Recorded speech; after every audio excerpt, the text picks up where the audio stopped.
Everyone have a seat and just up close. Come on, take the front row.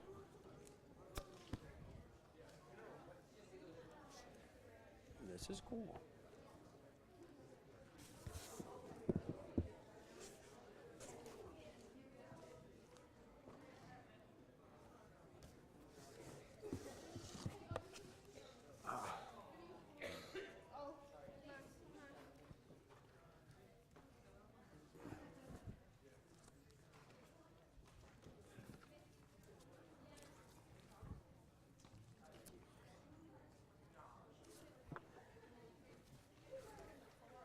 All right.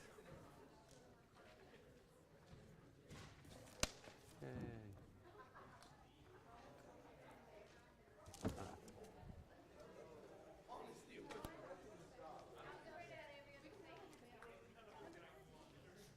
Hello, scholars. Thanks so much.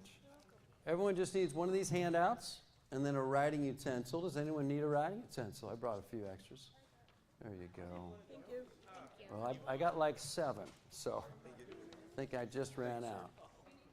So who else has a writing utensil they can share with their chum? Anyone have an extra pencil or pen? Maybe we can get some help. I've got a few more here. Maybe we get some help here at DeQueen School with some pencils. Pencils, that'd be great. Oh, perfect. I got 2 more.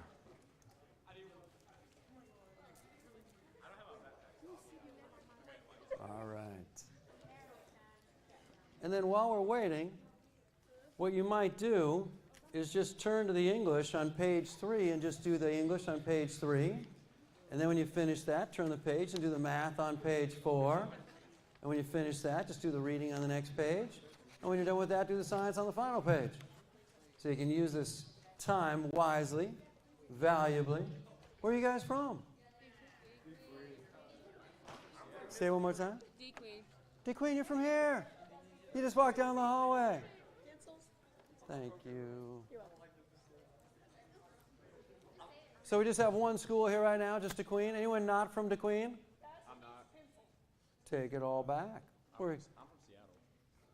Okay. That's right. You decided you wanted to get here. You're like, this is going to be good. I'm going to make it. And you got here on time. You fly out tonight?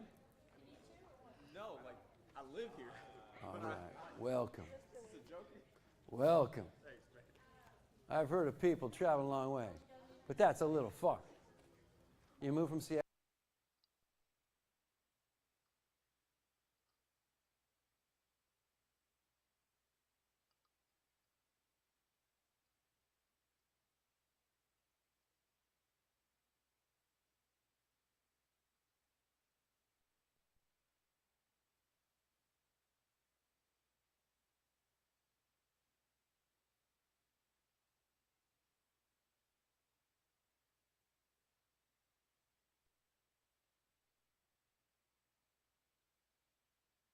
The heck out of me. That's good. This is our second student event today. I'm at the co-op about 10 miles down the road, and so we got a don't lot have a going on. facility this large, and so anyway, sometimes pitch it to them up here, and they're always good to host us. This is nice. So you do know they're live streaming you? I do. I Okay. just hope it's going to be okay. Oh, I think it's going to be great. Well, who's the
Me want hide.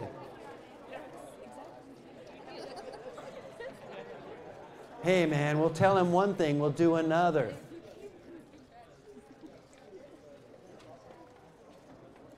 Hello, scholars. I'm going to let you sit next to each other in the very, very front, but otherwise every other chair. Hey guys, nice to see you. You guys ever seen me before? Important phone call, getting your stocks moved around.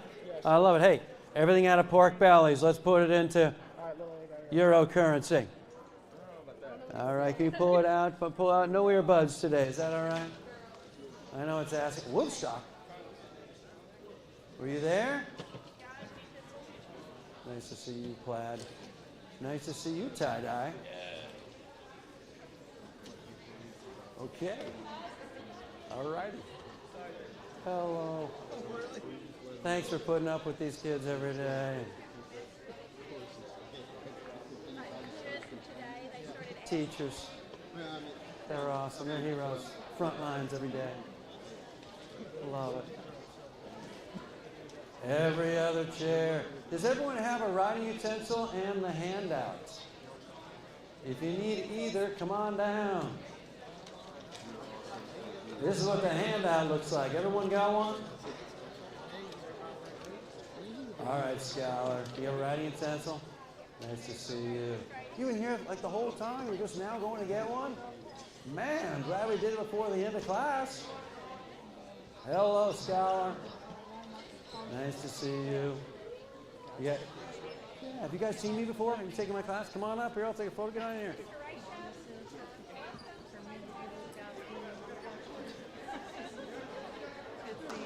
Thank you, too, my friend. Work hard. Work hard.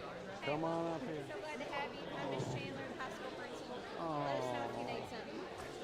You guys will take care.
Hey scholars, we're almost ready to go. How much longer do you think until we go on?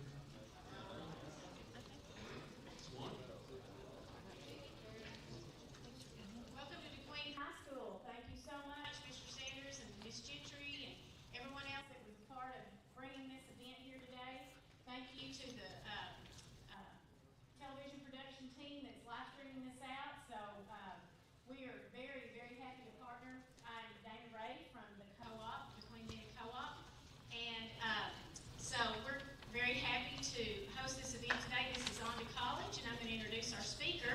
John Baylor. A lot of you have already met him. He's been coming around introducing himself one-on-one with a lot of you, but I'm going to tell you a little bit about him. Glasses on here. Tens of thousands of students have taken on to college, in person and online, ACT and SAT courses. John Baylor's techniques have inspired students for more than 2 decades, improving scores, scholarships, and college choices.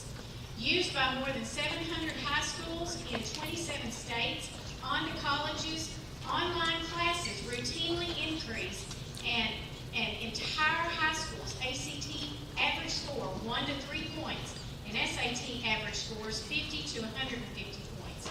John Baylor has authored several books, including Reaching Higher, One Simple Strategy to Transform America's K-12 Schools. John also co-hosts the On to College podcast. His expert advice helps students, parents, and counselors find their best fit college at the lowest cost. In 2020, John became an ACT certified educator, reinforcing On to College's commitment to provide the most engaging and effective test prep to students in Nebraska and beyond. Please join me in welcoming John Baylor.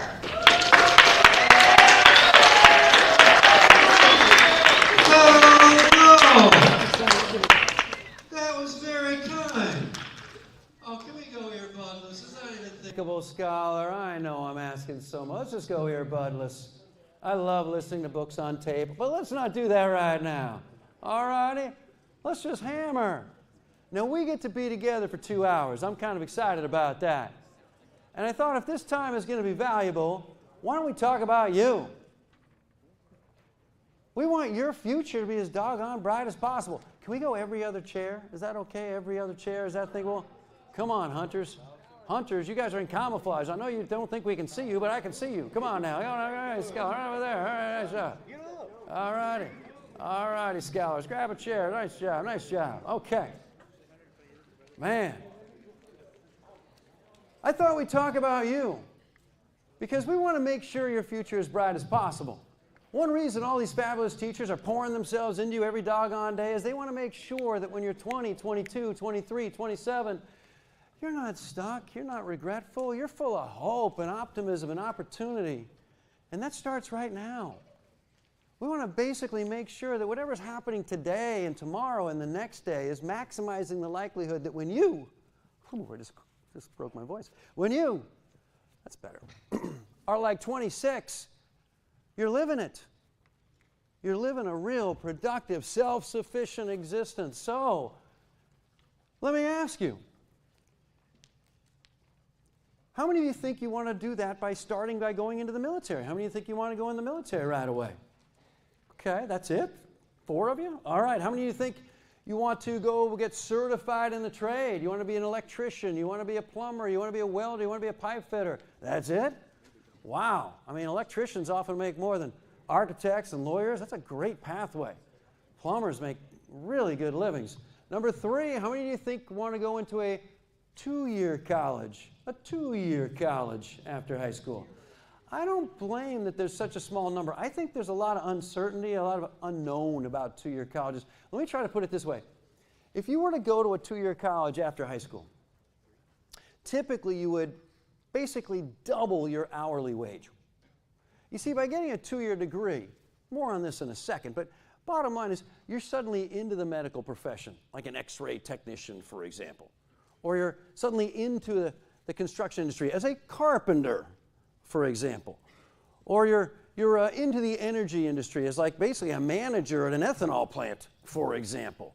And basically these professions make so much more than the kind of professions you can jump into merely with a high school diploma. My guess is around here most of you guys can, what do you get, like $14, $13, maybe $15 an hour without benefits at a job? Maybe in the ballpark, maybe 12, all righty? You get the high school diploma, maybe it's going to be a little bit higher, maybe we're 14, 15, 16. You get a 2-year diploma at a 2-year college. You typically are $28 an hour with benefits. Totally different. And how many of you think you want to go to a 4-year college? All right. How many are just not sure?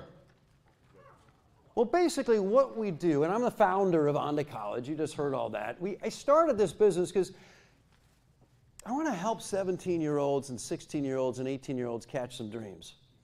This is the last stage of life when I think a student should be without hope, without that optimism. I mean, come on. I mean, some of us, when we're in the nursing home, we get a little discouraged, but my goodness, you're 16. You're 17, and I don't blame you if now and then you get discouraged. There are a lot of things that have happened to all of us the last 2 or 3 years, and maybe a lot of things happen to you that are beyond your control that, you know what, are not particularly pleasant. But this is an opportunity, jumping your ACT score, doing the best you doggone can in school, where you are in control. You are on offense. You get to decide, okay, am I going to show up at school today? Not just literally, physically, I mean mentally. Am I going to be there on time? Earbuds gone, phone's gone, got my homework ready to go. Am I going to join this score-jumping journey so on February 28th, or maybe it's early March, whenever your school takes it, during the school day, at school, I'm going to be ready so I don't get a 15 or 16. Come on. I'm not going to mail it in. I'm going to go for it. And so I'm going to get a 20, a college-ready 20, 21. Hold everything. I'm not going to settle for a 17 or 18. That's baseline effort. No, I'm going to go for it. And I'm going to go get a 23, 24, life-changing. I'm not going to get a 21, 22, which is what my historical testing suggests. No. I'm not going to settle. I'm going to go grab a 26, 27. Why?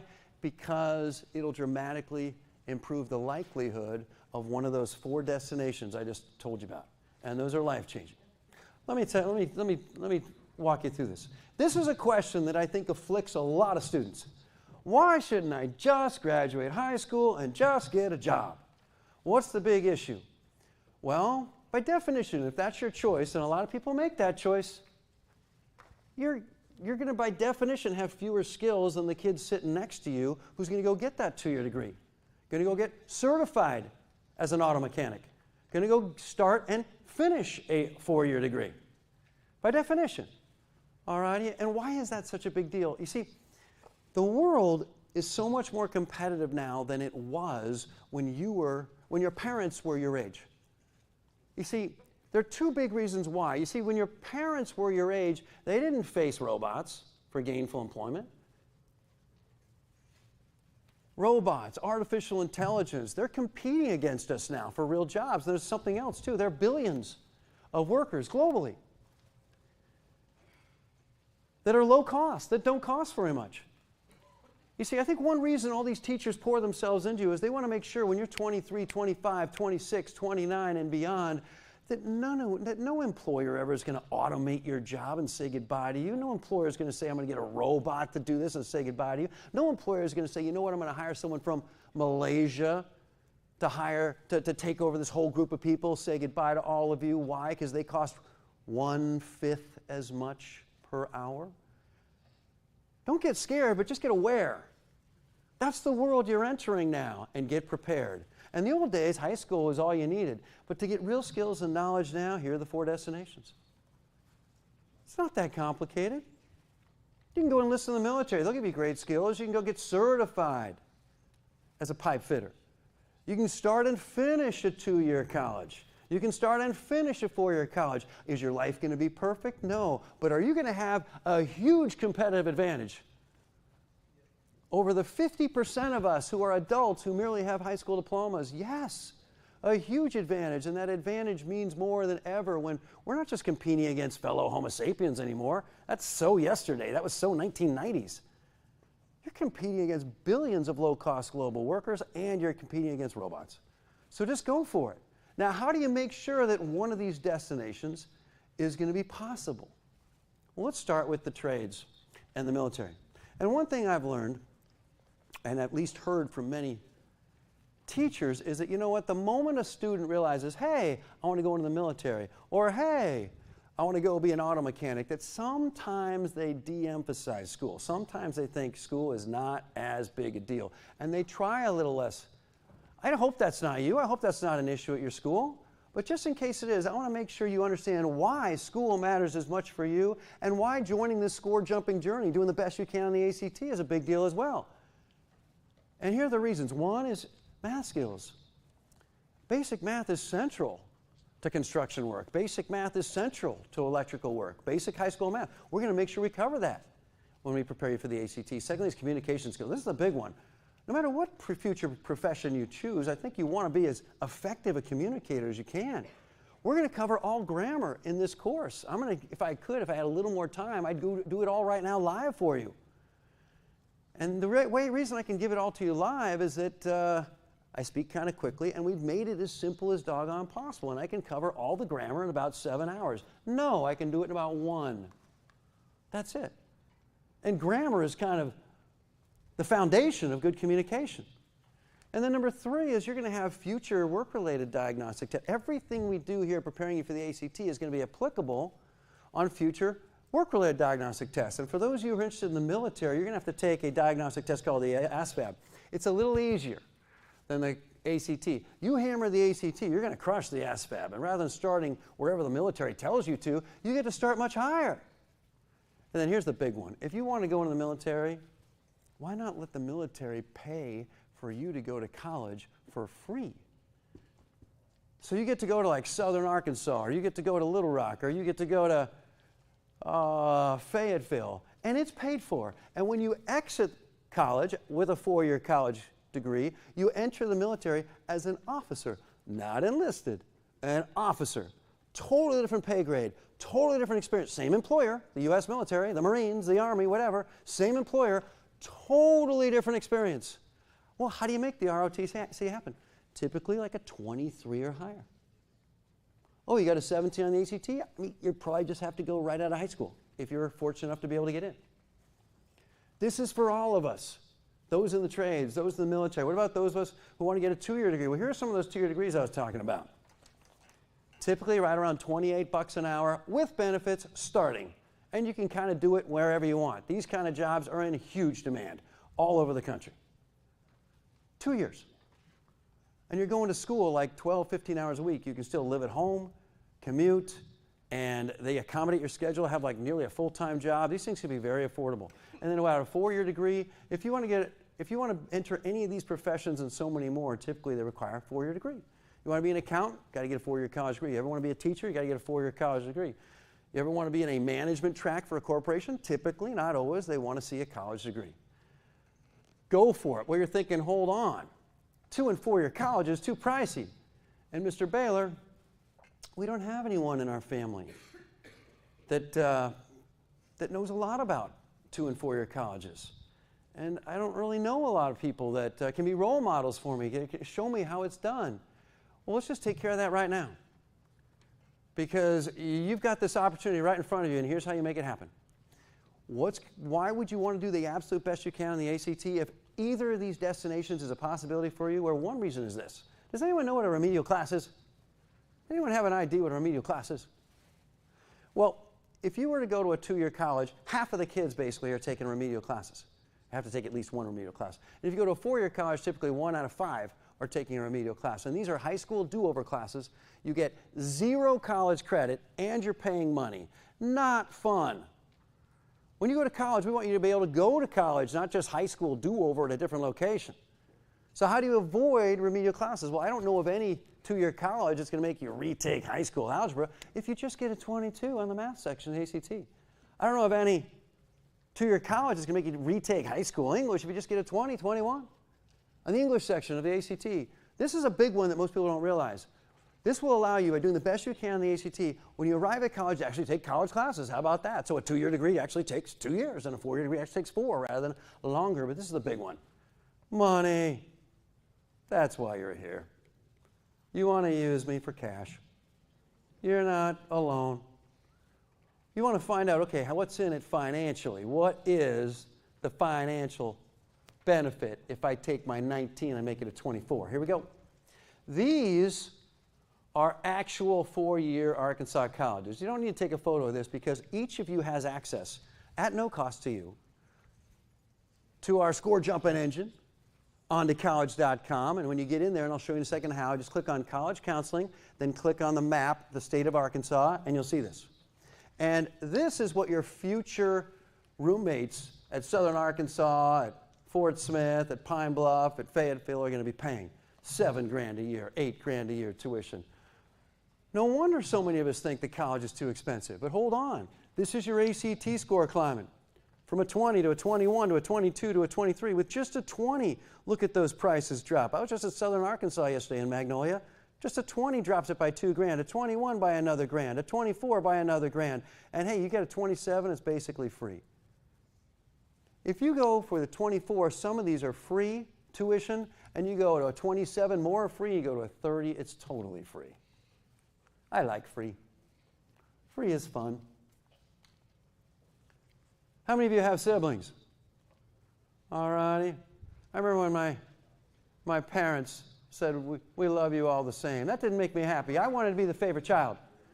You go to college for free tuition, that can help. All righty. The best paying job you'll ever have in high school is jumping that ACT score. This is a doggone money hunt we're on right now. Well, let's just go for it. Now, what about a two-year college? This is full price. See it right there? $3,100, $2,900, $3,300. Don't pay that. A 19 is all you need to basically cut it in half at college after college. And hey, a 24, they're basically all free. Whether it's a two-year college or a four-year college, the best paying job you'll ever have is jumping that score. And that's why I came here, is I want to help you catch some dreams, because if one of those dreams is one of those four destinations, military, trades, 2- or 4-year college, they can dramatically improve your life chances, because you're competing against robots, artificial intelligence. You're competing against billions of low-cost workers from across the ocean. All righty? Go for it. These are those destinations. And you can definitely do this.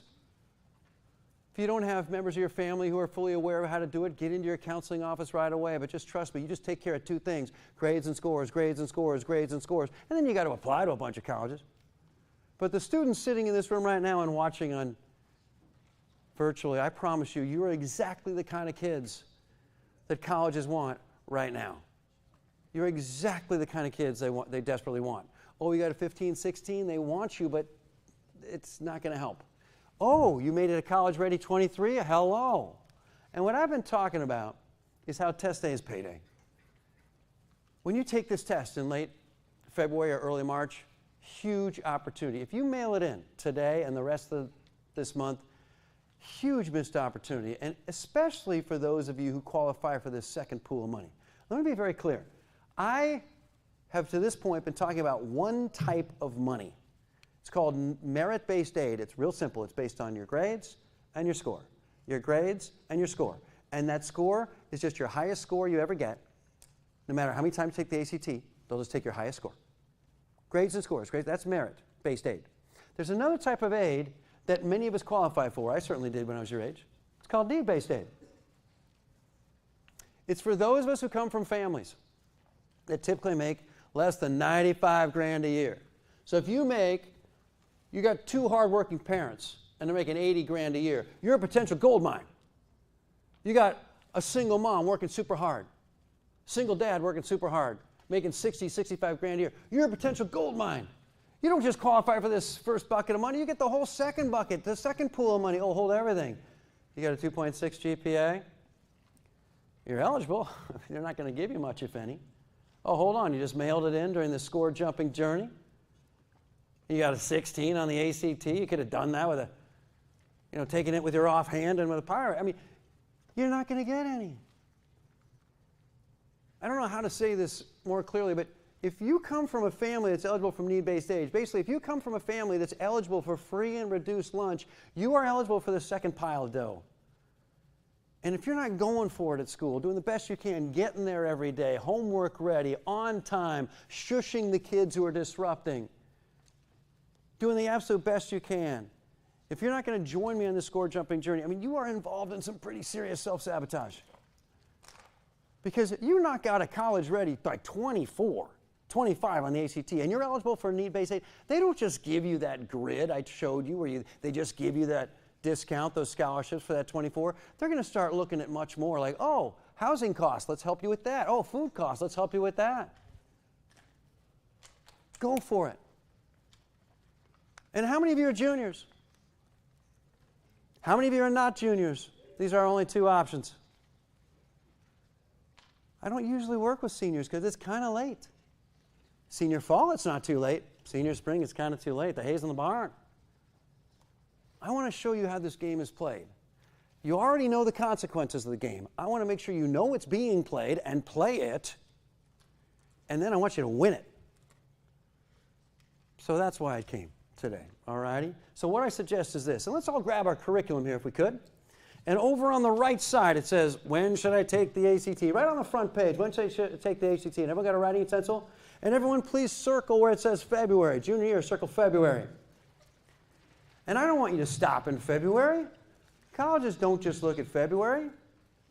And then everyone please circle June. Let's go June again. I see lots of score jumps in the summer. Why? You've got time and you've got full, no-cost access 24/7 to ontocollege.com. Go crazy. Launch that score. And right next, I asked you to circle February. And then circle June. Nice. And then right next to June, please write this down. ACT refresher. ACT refresher. You see, you're going to take the whole course right now. Well, make sure you take our shortened version, the ACT refresher, at ontocollege.com right before the June test. Refresh. Take it like 2 weeks before the test itself, and then do additional passages and math questions, and kaboom, make another 2 or 3 point jump in June. And then you're ready to go for the falls. And then everyone circle September, please, senior fall. And then circle December. Mr. Baylor, February, June, September, December? That's a lot. Colleges don't care. They just want to know what your highest score is. You sleep in December, you could have been just kissing goodbye tens of thousands of dollars. That's a pricey nap. I hope people were feeding you grapes upon waking up senior year in December when the test was being given. So, spring of junior year, it's free. Now, every other test is going to cost you $63. $63, that's a lot of dough. We're trying to make thousands of dollars with a higher score. I wish I could invest $63 to make thousands of dollars in one Saturday morning, but oh, hold on, there's one more thing. If you're eligible for free and reduced lunch, you get 4 more for free. You get to take this test 5 times for free, and you can send it to as many colleges as you want for free, and you get ontocollege.com 24/7 anywhere with an internet connection for free. No cost to you. So what's the only thing missing? You. We just get you to dig in. We got you to get you to go for it. Huge opportunity. A year from now, a little late. Right now, we're in the middle of the game. And the game kind of ends at Christmas. So we've got 11 months. And you got 3 months off in summer. All right, 2.5, because we're going to have you go for it until that June test. So basically, I'm asking for 9.5 months. Your teachers are begging you for 9.5 months of full effort. Not just to max your score, but to max those grades. And kaboom, these next 9.5 months are going to go a long way towards deciding the quality of your next stop after high school and the cost. All righty. So let's all circle these, please. We got, we put down February, and then we're going to circle June, and then circle September and December. 4 tries. Fine. Take it a 5th time. If you're eligible for free and reduced lunch, get all 5 for free. All righty. Now, Mr. Baylor, I heard what you said, like, I need a 22, 23 to be college eligible, like, or college ready. The money started rolling with 19s and 20s, but the big money got rolling with 24s. How am I going to get that? Well, I got to make sure you got belief. I mean, hopefully now you realize what's at stake, and you're going to lean forward, you're going to attack. All righty? What's your name, scholar? You were listening to Earbud, and you were staring at the ceiling. Whoa, there's some serious stuff going on up there. What I see is like it's like a white angled ceiling. All righty now, and then here I think we got some lights. All right. After class, you want to come in here, you just lie down and you can stare at it. But right now, I'm just hoping, is that okay, scholar? What's your name? Landon. Wish my name were Landon. My name's John. Landon just sounds more. Landon, besides staring at ceilings, what do you want to do the rest of your life? What do you want to do maybe after high school? Or you're not really sure? Can you guys hear this? Is this kind of funky? You guys hear? Landon, do you have any dreams after high school? you want to share them or you want to keep it private? Keep it private? I want to go to a trade school. Star? Who wants to go to a trade school? I love it. Find out what a higher score might mean for you. Now, I asked, this is very complicated, every other chair. So can you go 2 to your right, Landon, you go 1 to your right, and then you 2, and then you go 1 to your left. Is that okay? So now, Landon, your chums are like a little bit further away from you. Is that okay? Can we do all that? Thank you, scholars. Now, how the heck do I get that 22, 23, 24? Let's take a look. Reading is 4 passages, 10 questions a passage. How many questions is that? All right, let's start again. When I point at you guys, that's when I hope you just yell. Reading is 4 passages, 10 questions a passage. How many questions is that? 40. Thank you, 10 students. Nice job. All right, it's 40 questions. 10 questions a passage. Landon, what if you miss 3 per passage? That sound kind of reasonable? You're getting 70% right, 30% wrong. I mean, that's a pretty good day. That's a 22. Oh, no, it isn't. That's a 25. You get a 70%. You get a 25. Free tuition at college, after college, after college. But Mr. Baylor, you know what? That's pretty rugged. You don't get it. I don't read a whole lot. Well, with that attitude, you're going to be a prophet. But anyway, let's say you do have a different type of a day and you have only 3 passages done. And you get 7 out of 10, 7 out of 10, 7 out of 10. Now, you never look at the final passage. Now, here's our first nugget, first morsel right here. We got to make sure we fill in 1 bubble per question. You got to make sure you fill in 1 bubble per question. So, hey, you got 15 seconds left. What time is it in that section? It's bubble time. Pick your favorite letter. Do, do, do, do, do. Straight line those bubbles. So when there's 15 seconds left in the section, what time is it? It's bubble time. We got to get 1 bubble filled. Do, do, do. I call it straight line bubble, SLB. So you never even looked at that 4th passage, but you straight line bubbled it. So this is not a great day. 7 out of 10, 7 out of 10, 7 out of 10. You have unlimited time, basically, because you didn't even do the last passage. But you got to make sure you save 15 seconds to straight line bubble the last passage. Everyone think this is possible? I hope so. What's your score? A college-ready 22. You see, if you just do the first 3 passages, you skip the last passage, you just get 70% of the first 30 questions, you straight line bubble the final 10. So now you have basically unlimited time. You got 11 and a half minutes per passage. That's a 22. All righty? I don't want you to do this. I don't want you to only focus on 3 passages. I don't want you to skip the last one and only get 7 out of 10, 7 out of 10, 7 out of 10, and then straight line bubble the last one. But here's what I do want you to have. Belief. Because this is a college-ready 22. Oh, you're eligible for need-based aid? Here we go. You got a score that suggests you are college-ready. But Mr. Baylor, that's just reading. What about math? All right, fine. We got 60 questions, 1 hour. How much time per question? Let's start again. 60 questions, 1 hour. How much time per question?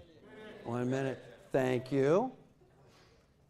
The questions get progressively more difficult. What's harder, number 4 or number 54? Number 54. Which one counts more? Number 4. They count the same. I love the passion. We just want to add a little accuracy, but I do love the passion, all right? The questions count the same. The first 10 count the same as the last 10. Chuckle, chuckle. The first 20 count the same as the last 20. You want to make sure you climb out of the teens and get at least a 20 or so? Here's all you got to do. Stop missing number 3. Stop missing number 6. Stop missing number 7. Stop missing number 12. Instead of missing 10 out of the first 20, miss like 4 or 5. And kaboom, are right there in the teens. But hold on.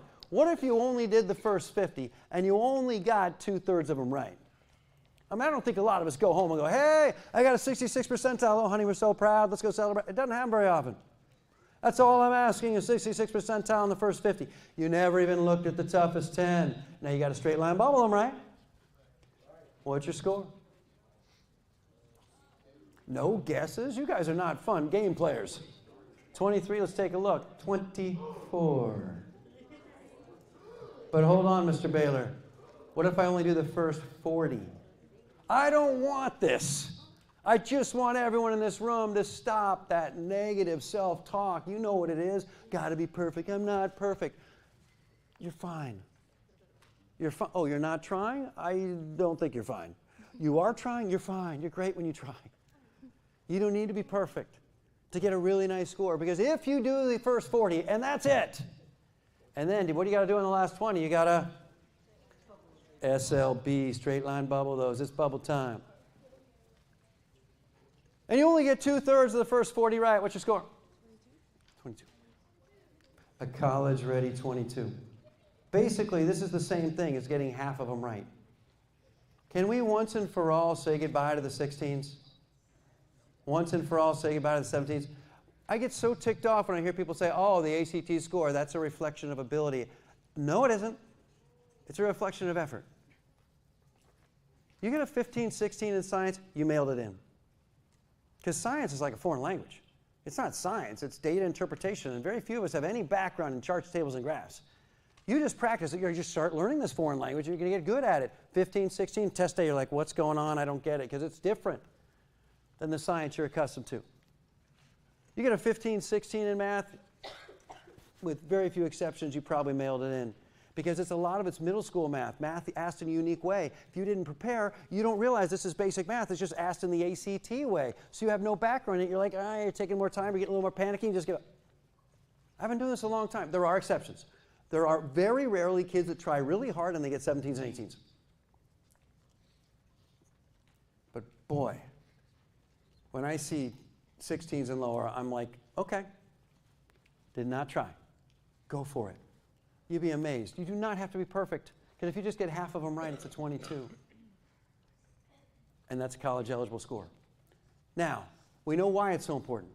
We know, yes, we can do it, and now I'm going to show you how. You have full access at home to our score jumping engine. It's called ontocollege.com. Have any of you been on it at home? Ontocollege.com. Okay, that's all right. No problem. So I'm going to try to do everything I can to persuade each of your schools to give you access later today, all righty? And when I'm done, I'm going to make sure I give everyone the contact, all the schools, the leaders of the schools, our contact information with our customer service to make sure that this afternoon you can very easily input all the students so they have full access. You don't have to pay. Families pay $300 for this. You're going to have full access all the way through December, that final test. And you go to ontocollege.com. So let's go to our home page right here, and let's circle ontocollege.com at the very bottom. This is your access point, ontocollege.com. And then right below that, please write down login. The login button will be in the top right of the screen. So the login button will be in the top right of your screen, like most websites. And then you get to this page right here. And then you're going to just type in your school email. Does everyone have a school email? And then you're going to have a password. They'll probably assign you the same password, Arkansas, who knows what. But then I want you to right away change it so you're the only one who can get in to your protected part of the website. And once you get in, click on ACT Prep. And when you get there, I'm going to ask you to just print out the curriculum. It's 10 pieces of paper, and then print out that actual test booklet, which is 44 pieces of paper. If that's an issue, no problem. Just use the PDF. Just use the electronic PDF digital version. But if you can print it out, I think it's a little better because then you can mark it up, all those happy things. And then you're ready to rock once you do course materials. This intro right here, this is what I'm sharing with you right now. You want to watch it again? Great. You want your family to watch it? I love it. When parents know what's at stake, and many of them don't, they have a way of really joining you in this effort and supporting you in this effort. Show them that ACT score grid so they know what's going on here. And then you've got our English sessions right here. And we're going to do session 1A, okay? We're going to do session 1A. Oh boy, this is not, there it is. We're going to do session 1A. And I'm hoping later today or tomorrow at the latest, you're going to watch English session 1B. So why don't you write that down? Start with English session 1B. Start with English session 1B. It's 20 minutes. Start with English session 1B. It's 20 minutes. And then once that's done, watch 2A, 2B, and 3A, 3B. 5 20-minute sessions. I'm asking for 100 minutes of your life. An hour and 40 minutes. Average score increase in English is above 3 points. Just got to master these 19 grammar rules. All righty? We'll get there. We're going to do half of them today. And then I just want to point this out. We have all this additional prep. Now, even if your school shows you the whole course in school, first of all, I'm hoping you've already done it at home, so it's the second time through, but they're probably not going to show you the additional prep. And everyone, please write this down. EPP, which stands for English Power Practice. If you do English Power Practice, you're going to love your score. So you've just finished the course, Video English 3A, 3B, and then you click on English Power Practice, and what you're going to find are 5 full passages. Each one is going to be 2 20-minute videos. The first 5 minutes, I go over all the grammar rules. The next 9 minutes, I have you do the passage. That's how much time you get for an English passage. And the next 25 minutes or so, I'm just walking through every single question. It's like me working one-on-one with you. I put this in there because I don't want kids to settle. I don't want them to be like, hey, great, I've got a 23 in English. There are so many more points to get in English. English and science, we can fix, boom, no matter what your background. Math and reading, we jump those as well. It's just that your ultimate math and reading scores have a little bit to do with your background and how much reading you do, your math, if math's a strength for you. But English and science, I don't care what your background is, we can quickly fix, okay? That's English. If you do all 5 of those English Power Passages and you don't get at least a 24, 25 on English, I'll be stunned. But go for it. Get like a 28, 29, and then all your other 3 sections could be 20s, and you're right there with a 23, 22. College ready on the ACT. Then, math. We probably aren't going to get to math today, but so you start at 1A. Once English is done, you go to 4B. And, of course, we've got additional prep, including a 20-minute video on every topic that comes up in math. Am I going to ask you to watch each one of those 20 minutes? No. But there might be 3 or 4 that you want to make sure you understand before test day. All righty? And check this out. Reading is just 1A, 1B, 2A, 2B. Each one is 20 minutes. It's 80 minutes of your life. Science, it's just 80 minutes of your life. And of course, we've got an additional reading passage, an additional science passage. Go for it. Go crazy. I mean, this is an opportunity to get college largely paid for, maybe fully paid for, especially if you're need-based aid eligible. Family makes less than 90, 95 grand a year. Go crazy. All righty?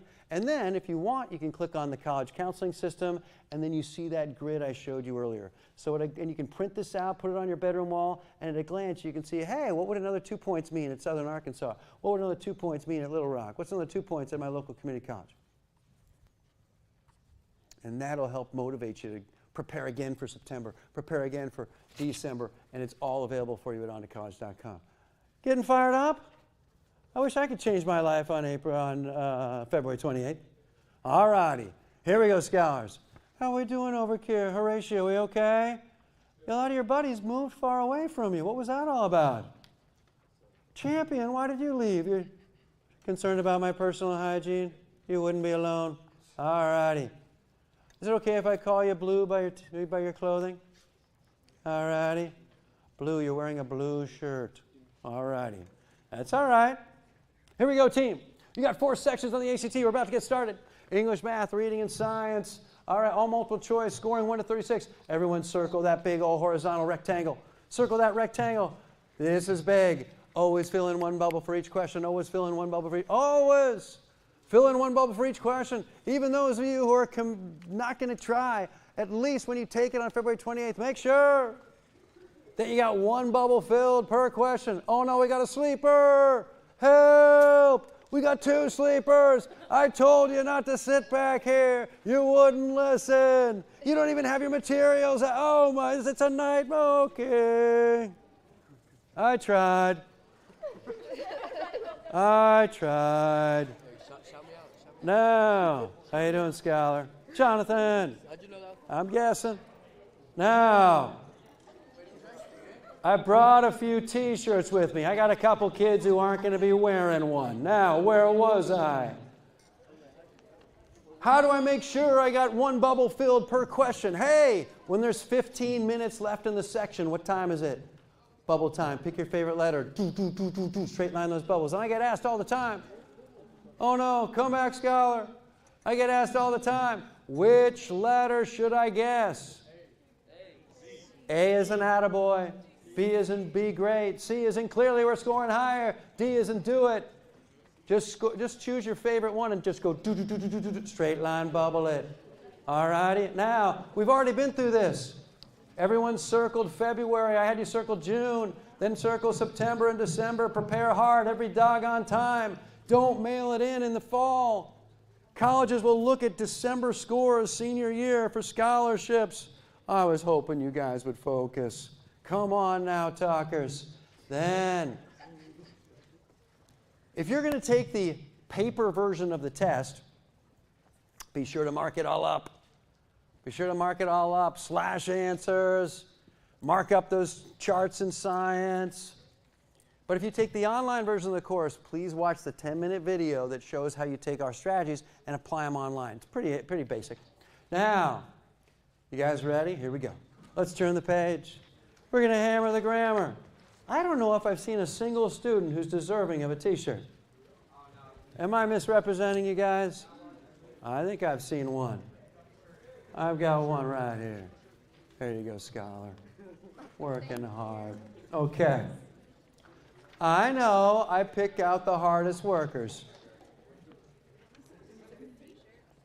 Are you working up? You? What's your name, scholar? All righty. Now, I'm going to leave behind plenty for your schools to reward you later for hard work. Don't worry. There's still a chance. And boy, these Hammer the Grammar t-shirts can be very helpful socially. Not that you need it. All right. Not hard. Plus, you start benching more. You're 40 times faster. All right, here we go. Now, let's look in the next page. In the top right, circle Hammer the Grammar. That's what we're doing, Hammer the Grammar. I love it. That's a motto for life. You wouldn't believe the number of people who pass me in the street say Hammer the Grammar. I just say it right back. Just keep walking. It's a language. We understand each other. Then on the top left, circle 2/3. 2/3 of the English questions are grammar. 2/3 of the English questions are grammar. Tie-dye, you doing okay? All righty. Boy, tie-dye's coming back. I like it. I thought the 70s were a good decade. Now, where was I? 2/3 of the English questions are grammar. I got to explain to you what a grammar question looks like. All right, sleepers back there, you ready? Here's what a grammar question looks like. It's a sentence with multiple words underlined. Hey! Is that the right answer? A, no change, or is it B, or is it C, or is it D? One more time. It's a sentence with multiple words underlined. Hey! Is that the right answer? A, no change, or is it B, or is it C, or is it D? Does everyone have the task? One last time. It's a sentence with multiple words underlined. I told you guys not to sit in back. You wouldn't listen. It's a sentence with multiple words underlined. And you have to decide, is that the right answer? A, no change, or is it B, or is it C, or is it D? Now, let's go to grammar rule number 1. As we covered these grammar rules, put checks next to them, please. Less is more. Always go with the shortest answer unless it's horrible. Always go with the shortest answer unless it's horrible. Always go with the shortest answer unless it's horrible. Now, if me speak badly is the shortest answer, don't go with it. Otherwise, you always go with the shortest. What do I mean by shortest? Fewest number of words. Fewest number of words. So if you have 2 answers left, and they're each 3 words, they're of equal length. I don't care how many letters there are in each word. They're of equal length, but hold everything. If you got 2 answers left and one is 2 words and one is 3 words, 2 words is shorter. I'm not saying it's right. I'm saying it's probably right. Always go with the shortest unless it's me speak badly terrible. Grammar rule number 2. Honor thy commas. Put checks next to grammar rules as we cover them, please. When you hit a comma or a dash, just take a big old pause. When you hit a comma or a dash, take a big old pause. Bobby, my brother, has my aquarium. Eddie, my cousin, borrowed my bike. When you hit a comma, take a big old pause. But hold on, Mr. Baylor, I'm not speaking out loud. Do the next best thing. Loudly vocalize in your head. So it's not just a sight test, it's a sound test. Both senses fully engaged, and use your yelling version of your voice. No one else can hear you, but in your head it's the yell version of your voice. And when you ever hit a comma, take a big ol' pause. Thank you, 2 students. And always go with the which answer, the unless it's bad. Grammar rule number 3. A full sentence has 3 components. What's the first one? Subject. It's a thing. It's a chair. The floor. The ceiling. Landon will tell you about that. The wall. The elbow. It's a thing, right? It's a noun. What's the second thing in a sentence? It's a verb. It's okay, Landon. I'll stop picking on you. To run, to walk, to pray, to hope, to hug, to hop. It's usually action. It's a verb. What's the third? Everyone please circle complete thought. Circle complete thought. Circle complete thought. Hey, if you got a complete thought, you got a full sentence. Now, your English teachers would call this an independent clause. I invent new terminology. I think it's a little more mnemonic, a little more memorable. A complete thought, a collection of words that's fully understandable. If you have a collection of words that's fully understandable, you got a full sentence. Bobby went to the store. Okay. Rachel started her own company. Okay. Sally's at the movies. Okay. I got a collection of words I fully understand. That's a complete thought, and that means I got a full sentence, and that means I can have a period. Exclamation point, colon or semicolon. More on that in a second. Tell me if this is a complete thought. The guy in the red jacket. No. Yeah. The guy in the red jacket's my uncle. Yeah. Ah. This row of chairs right here. No. Yeah. This row of chairs right here is filled with eager young students. Yeah. Ah. Got the diff? You got a complete thought. Then you can use a period, exclamation point, colon, or semicolon. By the way, I know some of you are already partially through the course. See, not everyone is, so this is repetition. But sometimes repetition is okay.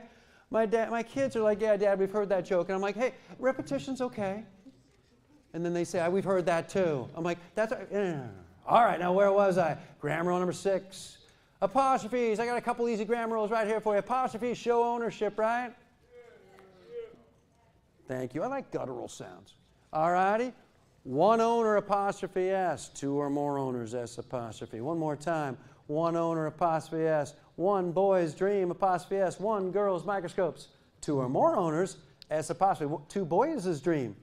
Two girls' microscope. I don't care how many microscopes there are, how many dreams there are. It's how many owners there are. One, apostrophe S. Two or more, S apostrophe. Now, everyone please circle 6C. Circle 6C. Men's, women's, children's, and people's are all apostrophe S. Men's, women's, children's, and people's are all apostrophe S. The men's team, the women's vote, the people's choice, the children's playground, they're always apostrophe S. I'll be at a school, I got to use the restroom, I see the door, and it says men's, M-E-N-S. Yeah. What should it say? M-E-N apostrophe S. And I got to go find another restroom. Are we doing okay? I think there are a few hunters over here. Who's a hunter over here? Everyone's got camouflage on today. All right. You guys walk in the high grass. I'm like, where'd everyone go? All right, now. Contractions, another easy grammar rule. You know this. When do I use a contraction? When you can use both words. When can I use a contraction? When you can use both words. For example, let's all chant together. Is chanting kind of fun? There we go. Everyone together. It is, you have, you are, they have, we have, he is, they are, who is, etc. I think chanting, as long as you're not in a cult, I think chanting is kind of fun. I mean, wouldn't you agree? It's just kind of a good time. It just kind of reinforces, right? Am I with you? All right. Is everyone okay? Sometimes I say politically incorrect stuff. Why? I want you to learn what not to become. All righty now. So I model poor behavior. Now, where was I? Whenever both words work, go with the contraction. When they do not, you cannot. Who's there? Who is there? Is that English? Yeah, so go with the contraction. Who apostrophe S? Whose bike is that? Who is bike is that? Nah, who S-E? You're here. You are here. Ah, you apostrophe R-E. Your bike is there. Your bike is there. Nah. Got the diff? All righty, scholars. Circle the right answer. Should I go wandering back and see if those guys are with me? Yes. All right, I'm going to go wandering back. Circle the right answer. I'm making the long trudge across the tundra here to see if anyone back here is actually with me. You were going to sit in front. You said you were going to sit in front. You even said you were going to... We said we're going to get papers, and then you told us to sit up there. Yeah. I'm listening to my ears. Say that one more time. You're paying attention? Oh. I was feeling so rejected. It felt like, junior prom, but not anymore. All righty?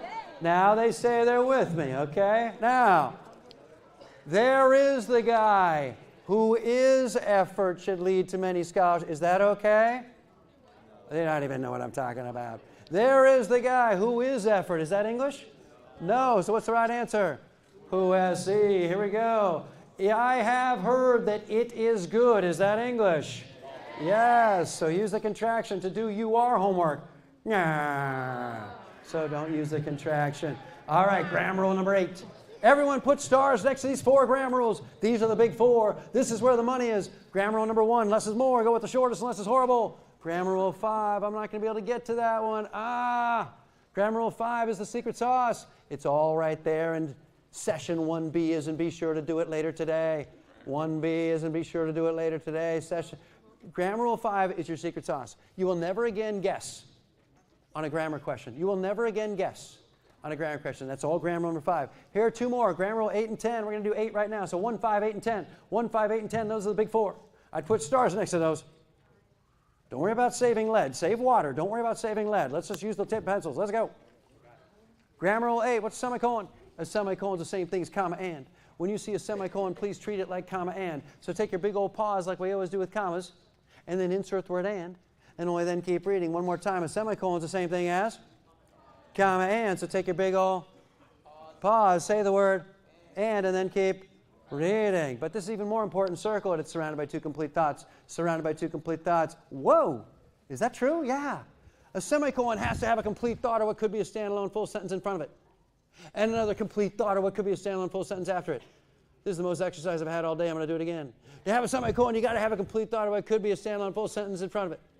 And you got to have another complete thought or what could be a standalone full sentence after it. Whoa! And right afterwards, write this down. Equal sign of period. Equal sign of period. Semicolon, comma, and periods are effectively identical. Why are semicolons, comma, ands, and periods effectively identical? Because semicolons, comma, ands, and periods are all surrounded by 2 complete thoughts. You're getting a T-shirt.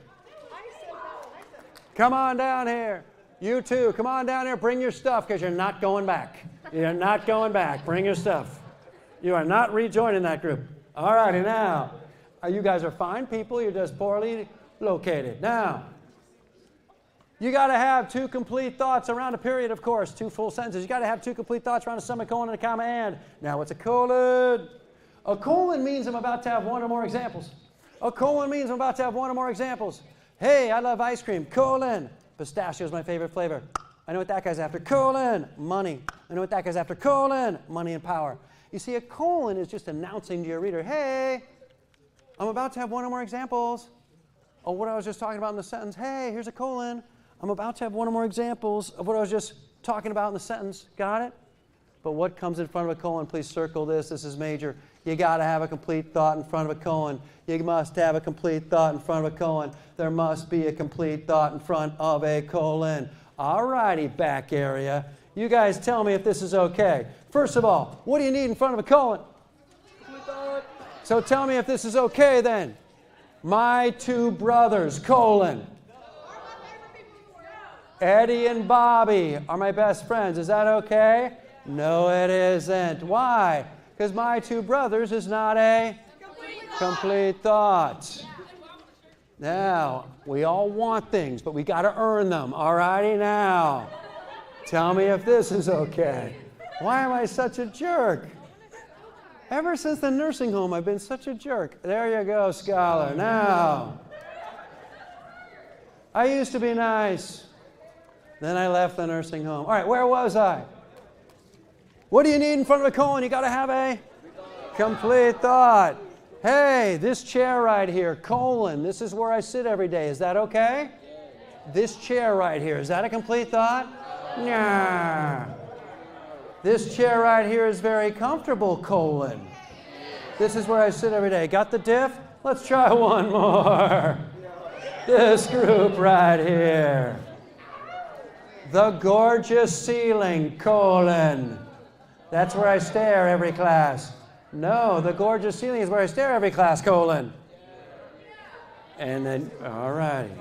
All right, team, one more. Grammar rule 10.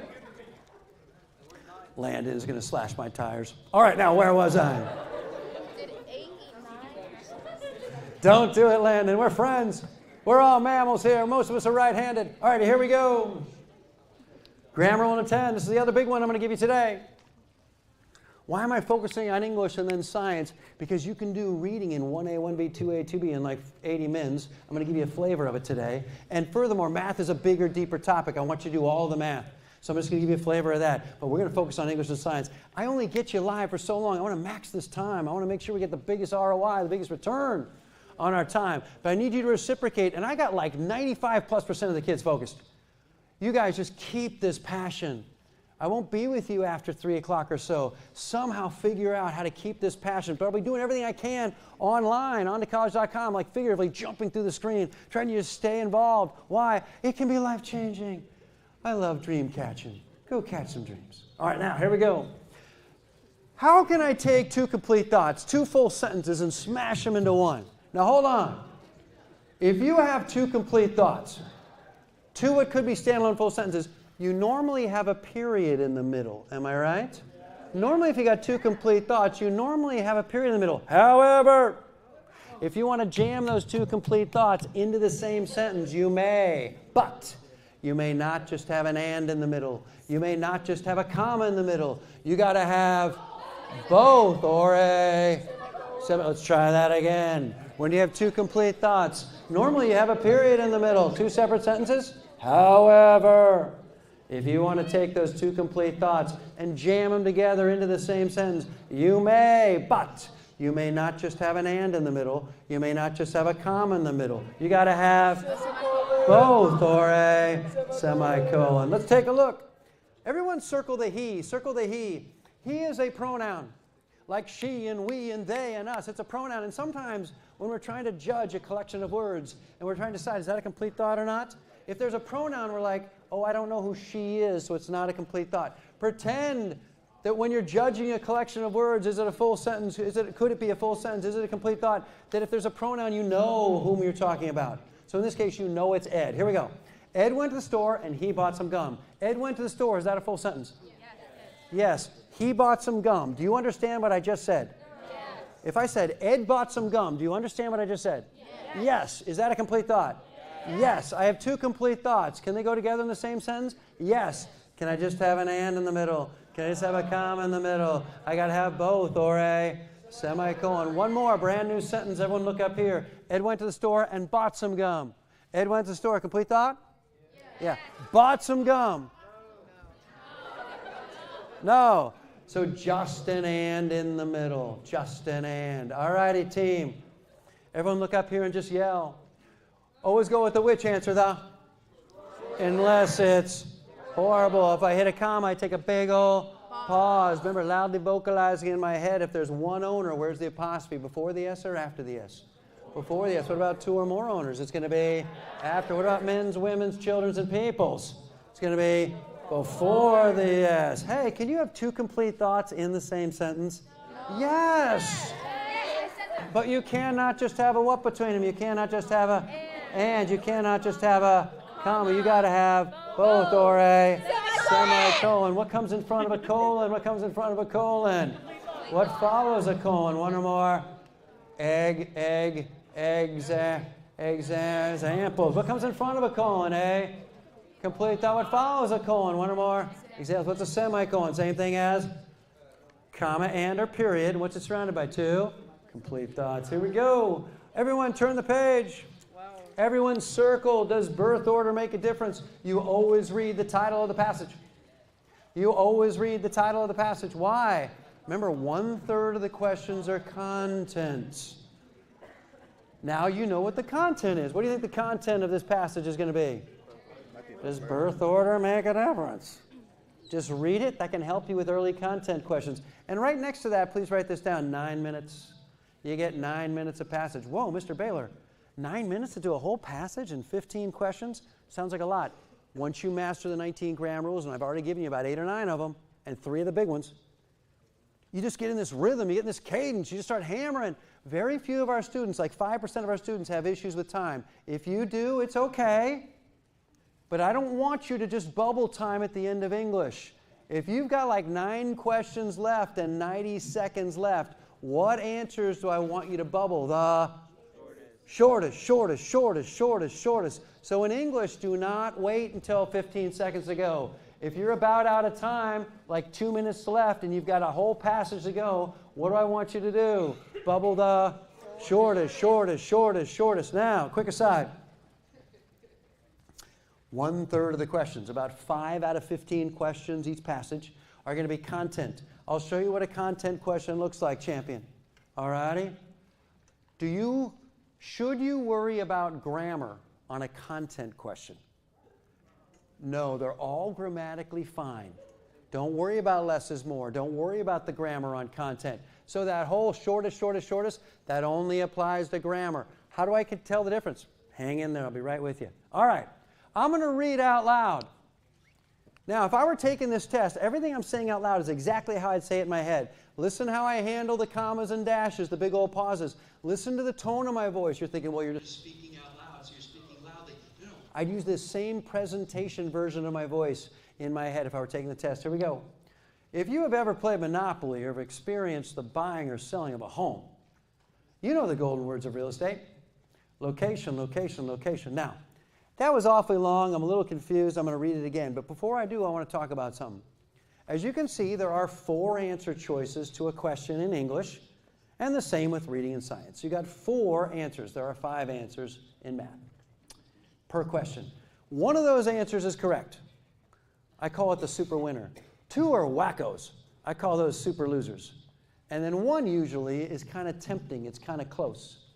So 1 super winner, 2 super losers, and 1 that's tempting. The first time through, the only ones I slash are the super losers, the wacko ones. So if I'm not sure, I'm going to keep it, hoping I'm going to run into 3 super losers, and hey, it's the right answer. Or I'm going to run into a perfect one, and then hey, it's a moot point. So if I'm not sure, I'm going to keep it. If I think it could be right, I'm going to keep it. The first time through, the only answers I'm going to slash are the ones that are like me speak badly, horrible. Now, here we go. Letter A.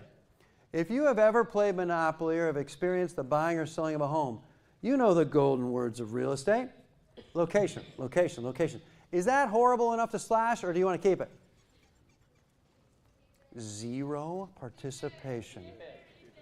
Hey, man, I'm just chilling. On test day, it's just you and the test. Well, let's practice. You want to keep that one? Let's keep it. I'm going to try B as in boy. This better be horrible or I'm keeping it. If you everyone circle that comma after buying. Does everybody realize that less is more does not come into play on this one? Less is more does not come in. They're all the same length, right? And why don't you write this down, GR2. GR2 stands for Grammar Rule 2. The grammar rule in play right here is who's going to take the pauses appropriately. If there is a comma, got to take one. If there's not, you cannot. Here we go. If you have ever played Monopoly or have experienced the buying or selling, no, let me start that again. I missed it. Here's B as in boy. If you have ever played Monopoly or have experienced the buying or selling of a home, you know the golden word, keep it or slash it. Didn't that just sound a little wacky? Now, when you slash an answer, just put a nice little diagonal line through the letter. Some kids get violent and cross out the whole thing. Just a nice little diagonal line through the letter. Okay? Now, here's C. If you've ever played Monopoly or have experienced the buying or selling of a home, you know the keep it or slash.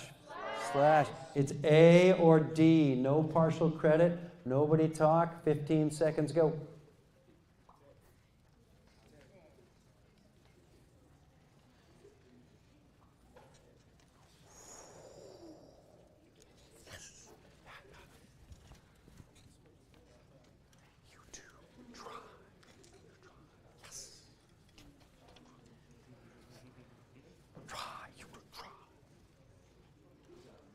All righty. Who went with D? Who went with A? Let's take a look. Everyone circle that comma after selling. I'm going to try D. If you've ever played Monopoly or experienced the buying or selling of a home, you know the Let's try A. If you ever played Monopoly or have experienced the buying or selling of a home, you know the kaboom. A. Now everyone else is going to like circle A, bubble A, and go to number 2. No, your biggest enemy is careless errors. Your biggest enemy is carelessness. How are we going to fight carelessness? We're going to quick check everything and make sure it's right. 5 seconds at most to make sure it's right. So the quick check in English is just reread the sentence, plug in my answer. Reread the sentence, plug in my answer. So here's 1A, one more time, on my way to 2. If you've ever played Monopoly or ever experienced the buying or selling of a home, you know the golden words of real estate. Location, location, location. A home's value can fluctuate dramatically, depending on primarily on where it is positioned. Sounds okay to me? I'm going to keep it. Here's B. A home's apostrophes. I wasn't thinking apostrophes, but now I am. Do I have ownership here? a home's value, a home's front door, a home's address, a home's location. Do I have ownership? Yes, I do. Each of you on your own. No sound. Figure out the right answer. Go!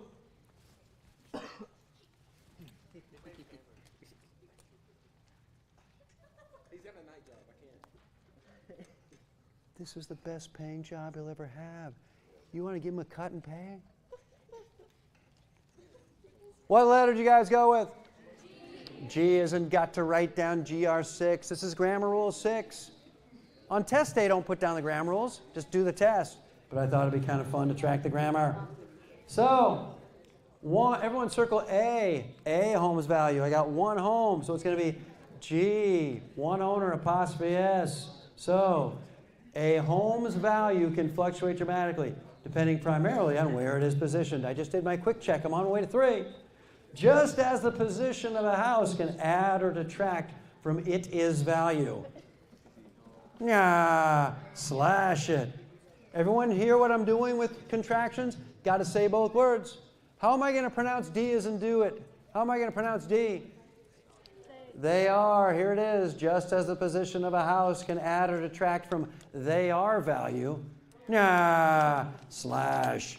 If you can get her going, I'd be excited. All righty. You guys decide, B or C? B or C? B. Let's try B. Just as the position of a house can add or detract from its value, a child's position in the birth order can affect his or her personality. Perfect. By the way, ITS is a possessive pronoun. Its texture, its color, its atmosphere. That's all ITS. What's IT apostrophe S? It is. What's ITS apostrophe? That doesn't exist. No such word. Right next to letter B as in boy, write down ITS apostrophe. Write down ITS apostrophe and put an X through it. There's no such word as ITS apostrophe. All righty, scholars. One more thing. Everyone circle affect. And right below affect, please write this down, equals a verb. Affect equals a verb. Will affect, has affected, can affect. It's action. Affect. And then right next to that, write this down, effect. Effect equals a noun. It's a thing. Effect equals a noun. I would have written that down, scholar. All righty. Affect equals a verb. Effect equals a noun. The effect. An effect. Effect is a thing. Affect is a verb. Affect is a verb. All righty, here we go. Just as the position of a house can add or detract from its value, a child's position in the birth order can affect his or her personality. Birth order does not determine character, but it does determine behavior. I've got my first content question. Everyone see the difference? There's an actual question here. Grammar, you got 4 unique answers. Content, you've got an actual question and then 4 unique answers, usually. The key with content is you underline the key words. Underline the key words. Which choice most clearly indicates that birth order affects personality attributes only indirectly? Tough question here, by the way. Indirectly. You're going to have about 25 content questions out of 75, about 1/3. I'd say about 1/3 of them, not that tough. I'd say about 2/3 of them, with practice, suddenly they become much more doable. But we can, with 19 grammar rules, get pretty strong at grammar pretty quickly. I don't care what your background is. The content is the real difference maker. Are we going to go get another 3 or 4 points? And that's practicing ones like this. Which choice most clearly indicates that birth order affects personality attributes only indirectly? Here we go. Birth order does not determine character, but it does determine behavior. Does that sound indirect or direct? Direct. It does determine behavior. Here's another one. Birth order does not determine character, but it cannot affect anything about disposition. Does that sound indirect or real direct? Direct. Everyone decides, C or D. What do you guys like? H or J? What do you guys like? J is a little more indirect. It can influence character traits. Now, number 7 is another content question. I'm going to let you do 7 and 8, but I want to do 5 and 6 now. Now, this is a big moment. We've been at this for about an hour, and I'm trying to figure out if this last hour was time well spent. We're about to find out. These are 2 pretty tough questions. Do you guys want a couple hints, or you guys think you're ready? Ready. All right, scholars. You get 36 seconds a question in English. I'm going to give you 70 seconds. Do 5 and 6. Get them both. Do not talk. Go.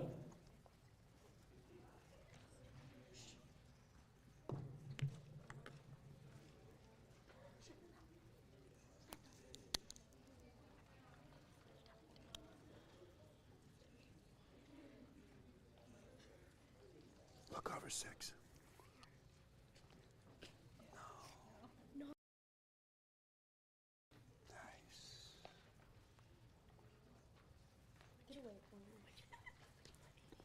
Have I wasted the last hour?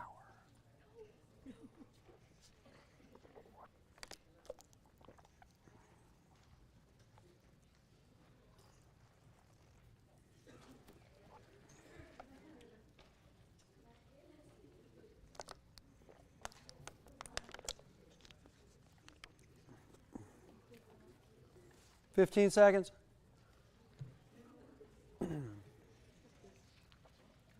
5 seconds. All right, that's about 70 seconds. That's how much time you get for 2 questions. Now, here we go. Many parents who expect their firstborns to set an example for the younger siblings. Circle that semicolon. This is a new information, great strategy. Whenever you see a semicolon, a comma, and, or a colon, please circle it. Whenever you see a semicolon, a colon, or a comma, and, please circle it. Why? They're so critical. Circle that semicolon. What's going to surround a semicolon? 2 whats? 2? That's it? 5 students? What surrounds a semicolon? 2 whats? 2? Complete thoughts. What do I have to have in front of that semicolon? I got to have a complete thought, so I go back and reread it. Many parents who expect their firstborn to set an example for the younger siblings. Is that a full sentence? Many parents who expect their firstborn to set an example. I'm not sure. It's a little funky. I'm going to keep it. Now, you would have gone through C, B, and C, but everyone circle delete. Circle delete. Delete, of course, means get rid of everything underlined. Well, if you get rid of everything underlined, that delete answer, of course, is your shortest. If you get rid of everything underlined, you can't get any shorter than that. So delete is always your shortest answer. Bye, scholars. Take care of 1B. All righty, talk to your chums about what you're going to miss in science. Oh, I'm like the football coach who never lost a game. He just ran out of time. Bye, scholars. I hope where you're going is important. All righty, now. You guys are awesome. Go get them. Hammer it. Join the 5-Point Jump Club. Watch English 1B later today. On to college.com. Okay. All righty. And then poof. There we go. All right. I'm going to go to D because delete is always the shortest. I'm not saying it's right. I'm saying it's probably right. And the only reason it's wrong, it's got to be me speak badly horrible. Here's D. Many parents expect their firstborn to set an example for the younger siblings. Is that a full sentence? Okay, that is a full sentence. Does it sound good? Yes. Is it the shortest? Yes. You've got 3 reasons why you want to go for it. You just need 1 typically to get an answer. You have 3 strategies to get it. It sounds the best, it is the shortest, and it happens to be a full sentence. Many parents expect their firstborns to set an example for the younger siblings. Kaboom, I love it. Go with D as in do go with the shortest. Why don't you write down GR1, GR1, less is more. Now, we're on our way to 6. What's going to have to follow that semicolon? Another complete thought. I'm going to read F. An often overwhelming responsibility. If I walked up to you and I said, an often overwhelming responsibility, and I took off, would you be like, okay? Or would you be like, wow? Yeah, that's not a full sentence. What do I do with F? I slash it. Here's G. A responsibility that can be overwhelming. Is that a full sentence? If I walk up to you and I said, a responsibility that can be overwhelming. I'm not sure. Keep it. Here's H. Some children respond poorly to this responsibility. Is that a full sentence? Yes. Some children respond poorly. That is a full sentence. I don't know if G is a full sentence. I'm not sure if J is a full sentence. But I know that H is, and I know I have a semicolon. What's the right answer? H. Who got both of them right? Who got both of them right? 50%. Who thinks they should have had both of them right? Folks, this is a big moment. Whenever we miss English questions, and it will happen, it'll happen today, it'll happen tomorrow, it'll happen the next day because you just started. Whenever we miss English questions, and it will happen, we almost never look back and go, yeah. We always look back and go, yeah. Everyone got the diff? You see, if you look back and you're like, I don't have a clue, it's like, oh, I can't do it. If you look back and go, I could have got it. Doesn't that feel empowering? Doesn't that feel like, whoa, I can make this happen? Those were not 2 easy questions. Let the rest of the country miss those. You guys have the tools. You guys have the grammar rules. And you're not done yet. You got to watch 1B, then 2A and 2B, and then 3A and 3B, and then watch additional English prep. You watch the English power passes, and kaboom, don't just go for a 23 in English. Go for a 28, 29, 30. And then you could have straight 20, 20, 20 on the other 3, and there's your 23, 24. We almost never look back at an English question and go, I got no clue. We almost always look back and go, should have had it. One more thing. Don't forget grammar rule 1. Less is more. But remember, this does not apply to content. Everyone cool with that? Content questions, don't worry about grammar. All righty, team. Math! Yay. All right, team, I'm just going to give you a flavor of math. Why? I got to get to science. Woodstock. I wish I had been there. I would have been 3. All righty. I would have been a pretty cool 3-year-old. All righty. How are we doing over there? Woody, we doing okay? I think you've been with me the whole time. You're one of my favorite. You want a t-shirt? Yeah. You've earned it. Say again? You're a little busy right now. You're hanging out with that hair. All righty. Now, I used to play baseball. Let's see if I can still throw. All righty. Now, here's the key with math. Do you want one, Blue? But you've been talking to Champion. You've been talking to the Hunter guys. I love the Hunter guys, but they're big old talkers. They go hunting. They don't talk. They just spit tobacco. But here they talk. Landon, you were staring at the ceiling. Champion. What a good friend he is. He talks the whole time to him, so he can't pay attention. Then he steals his shirt. Otherwise, he's like a fabulous friend. Champion, come on, scholar. Champion, do you want to play? Do you play sports? Are you going to play in college? What's the first thing college coaches want to know? GPA, ACT. What sport? Basketball? The ACT and your school is like a basketball. It's like a football. Okay? Here we go. Here's the key to math. I can't believe it's this simple either. Put down what you know. Pudwick. Show your work formulas first. The moment they give you something in math, put it down. Hear me out. If they say, hey, I got a circle here. The radius of the circle is 7. You put a 7 down on every radii you see. If they say, hey, I got a circle here. The circumference is 10. Stop. Pi r squared. No, 2 pi r equals 10. And then solve for any unknowns. And only then keep reading. If you read, hey, I got a circle here. And the area of the circle is 20. Stop. Pi r squared equals 20. And solve for any unknowns. And only then keep reading. If you've got a rectangle and it says, hey, the width is 8 and the length is 12, 8, 12. Last one, if they say, here's a square, immediately mark it down so you know that there are 4 equal sides and put a 90-degree angle in one corner. If they say, hey, one side of the square is 3, immediately write down a 3 on top of each side. Put down what you know. We're fighting carelessness. Kids will read an entire question.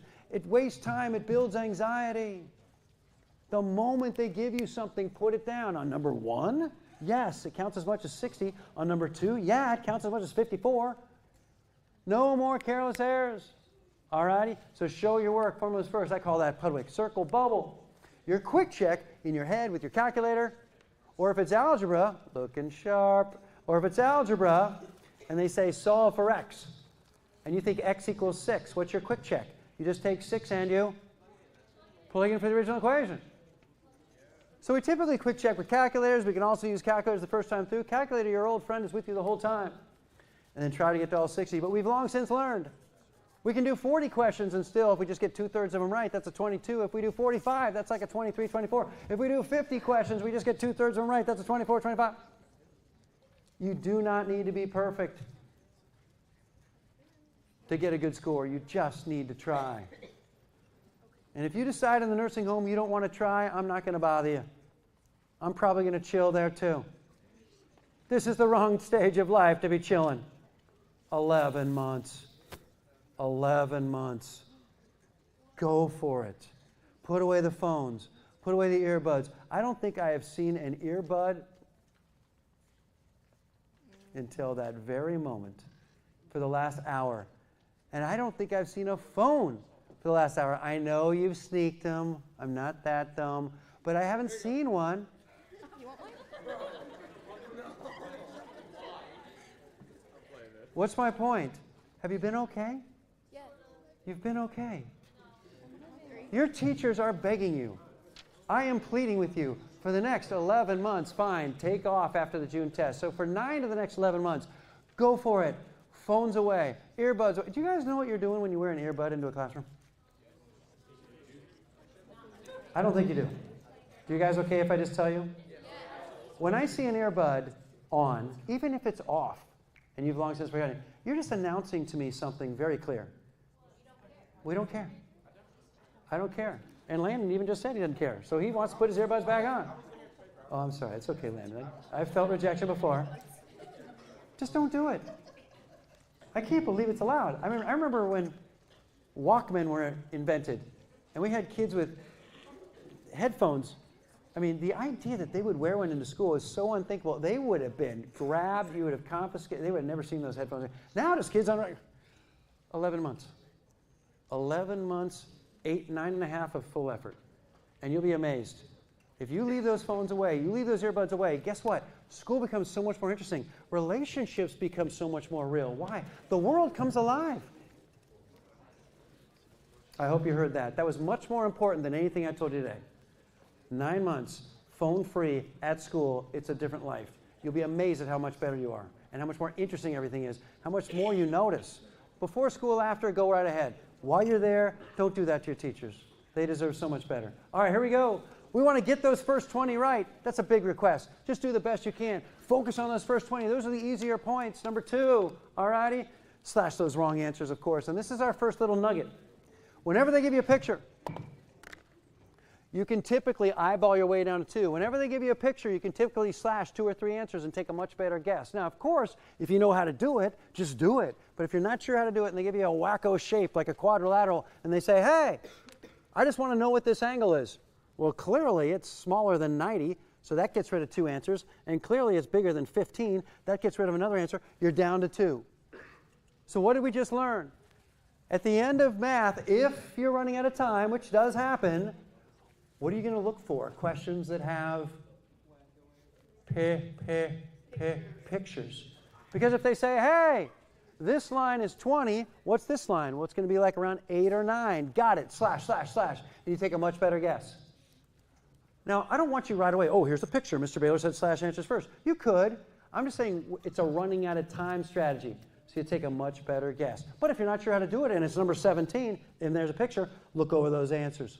And by slashing a couple and getting it down to 2 or 3, that might help you then actually do it. Oh, now I see what's going on. All righty. Now, let's do a couple. Put down what you know. Here we go. In a standard XY coordinate plane, this is number 2. What is the slope of this line? What's the first thing you do? We're Pudwickers now. We're going to put down what we know. So what is the first thing you do? You're going to draw that baby. Can everyone draw this baby in 14 seconds? No. All right, fine. Can everyone draw it in 18 seconds? Is there a 17-year-old who doesn't think you can draw this in 18 seconds? I mean, we've got to have higher expectations in ourselves, okay? If they say, hey, I got a line, it goes through -1, -6, and 4, -2, you immediately draw... But I don't need the dots. You immediately draw your cross, and then you put -1, -6, and 4, -2, and then you draw the line. Can everyone do this within 20 seconds? Okay. Wow. Okay. What I'm going to interpret your statement to say is that it's been a long time, Mr. Baylor. I don't remember exactly how to do this. So that's an argument for dusting off the cobwebs and reminding ourselves how to do basic algebra. Okay? All righty? But I promise you, if you literally think you are incapable of getting this within 20 seconds, you will score low. Okay? We got 3 weeks. We got a hammer. All right? This is like a number 4 or 5. I'm just kind of helping us get confident here. All righty?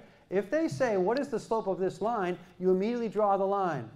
And then you look at that and you decide, is that a positive or is that a negative slope? That is a? That's a positive slope. So what 3 answer choices just got slashed? G, J, and K are toast. Now, how do we figure out the slope of a line? All of our grammar rules are on 2 pieces of paper, 19 of them. All of our math rules are on a single piece of paper. 95+% of what you need in math, single piece of paper. And here's one of the examples of what you're going to see on that single piece of paper in the curriculum. Whole curriculum's 10 pieces of paper. And about 3 of those pieces of paper are just sample math questions we want to make sure you have a shot at, because we think they're really illustrative of what you're going to see on test day. So it's really just 7 pieces of paper of curriculum. Back to this. How do I figure out slope? In the formula is y equals mx plus b for a line. M is your slope. We're just trying to solve for m. And slope is rise over run. The change in vertical over the change in horizontal. The change in y over the change in x. So I want the change in vertical. That's my numerator. So that means the change in y. I got a y of -6. I got a y of -2. How far did I travel to go from -6 to -2? I went 4. So that is my numerator. I'm done. But just to make sure, let's go my change in x. I went from -1 to 4. How far did I just travel? 5. And I know it's positive, so it's 4/5. Or, you know that change means difference, which means subtraction. If I said, hey, I invested $20, and now it's grown to $30, what's the change? 30 minus 20. The change is 10. So you could subtract if you wanted to. And you could say -2 minus -6, which is -2 plus 6, that's 4. 4 minus -1, which is 4 plus 1, that's 5. You can do it either way, all righty? Now, what values of x make up the solution set for this equation? If they ask you to solve for x, I just want you to do the algebra. And algebra is all over this test. Solve for x, exponents, adding and subtracting fractions, finding the least common denominator, FOIL, factoring. 2 equations, 2 unknowns is about as tough as algebra gets on this test. 2 equations, 2 unknowns. I'd love to show that to you, but I want to get to science. But I just want to show you this technique. If they ask for x, typically you would do the algebra. But if you see a bunch of single-digit whole numbers as possible answers, what can you always do? You can always plug them in, see if you get lucky. So I'm going to try 2. I'm going to plug in the answer choices. Pi, tag. Let's try 2. And I get 2 squared minus 5 times 2 equals -6. Is that true? Is 4 minus 10 minus 6? Yeah, so 2 works. So I slash any answer without a 2. And now I'm just going to plug in 3. And I get 3 squared minus 15. 9 minus 15, that's -6. What's the right answer? C. I wouldn't have plugged in -3. That takes too long. That's a little more complicated. Plugging in positive, see, that's a little easier. So you could use this if you wanted to on algebra questions when the answers are basic single-digit whole numbers. Like if you got answers like -7.4 or +22, those are tougher numbers to plug in. But single-digit whole numbers you can plug in. I normally plug them in as my quick check, not right away. Now how do you do the algebra? So what do you do to both sides? What do you do to both sides? We want to get it equal to 0. How do I get it equal to 0? I want both sides. I add by 6. And now I'm all set.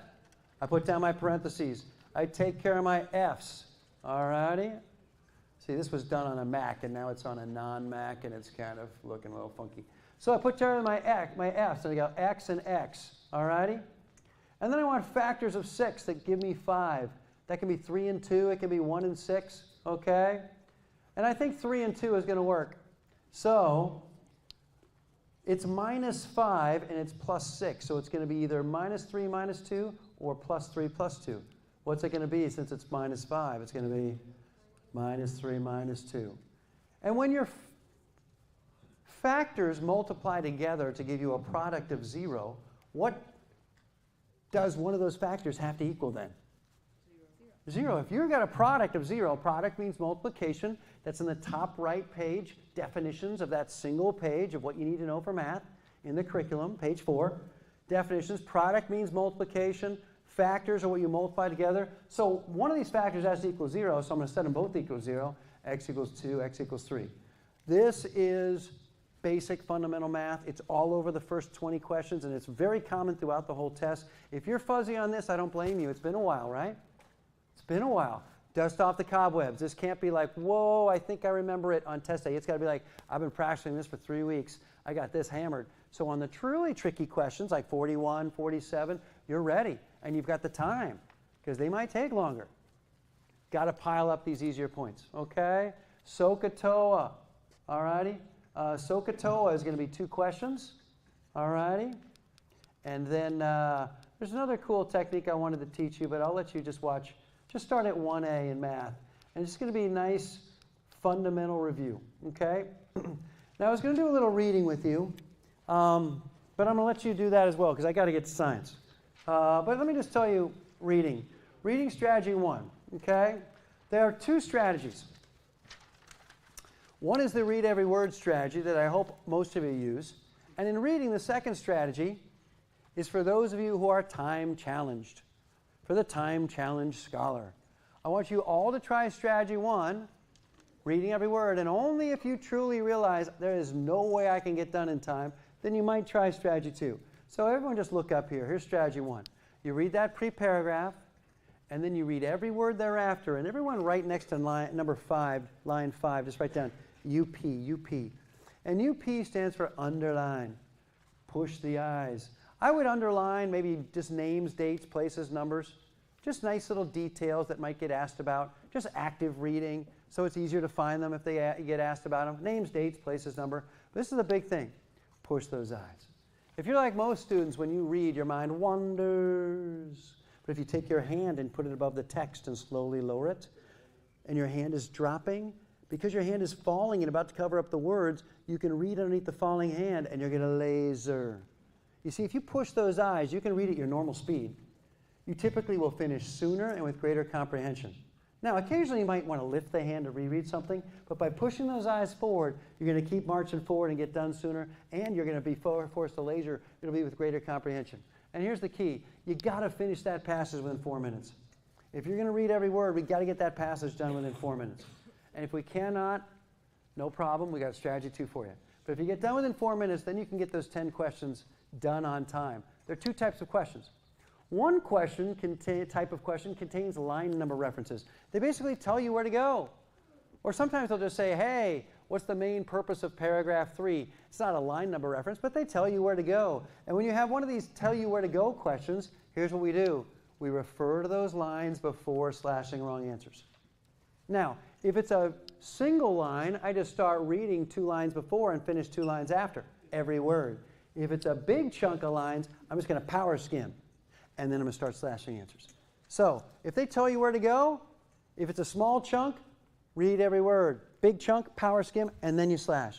If they do not tell you where to go, slash answers first, and only refer to the passage if you're unable to slash 3.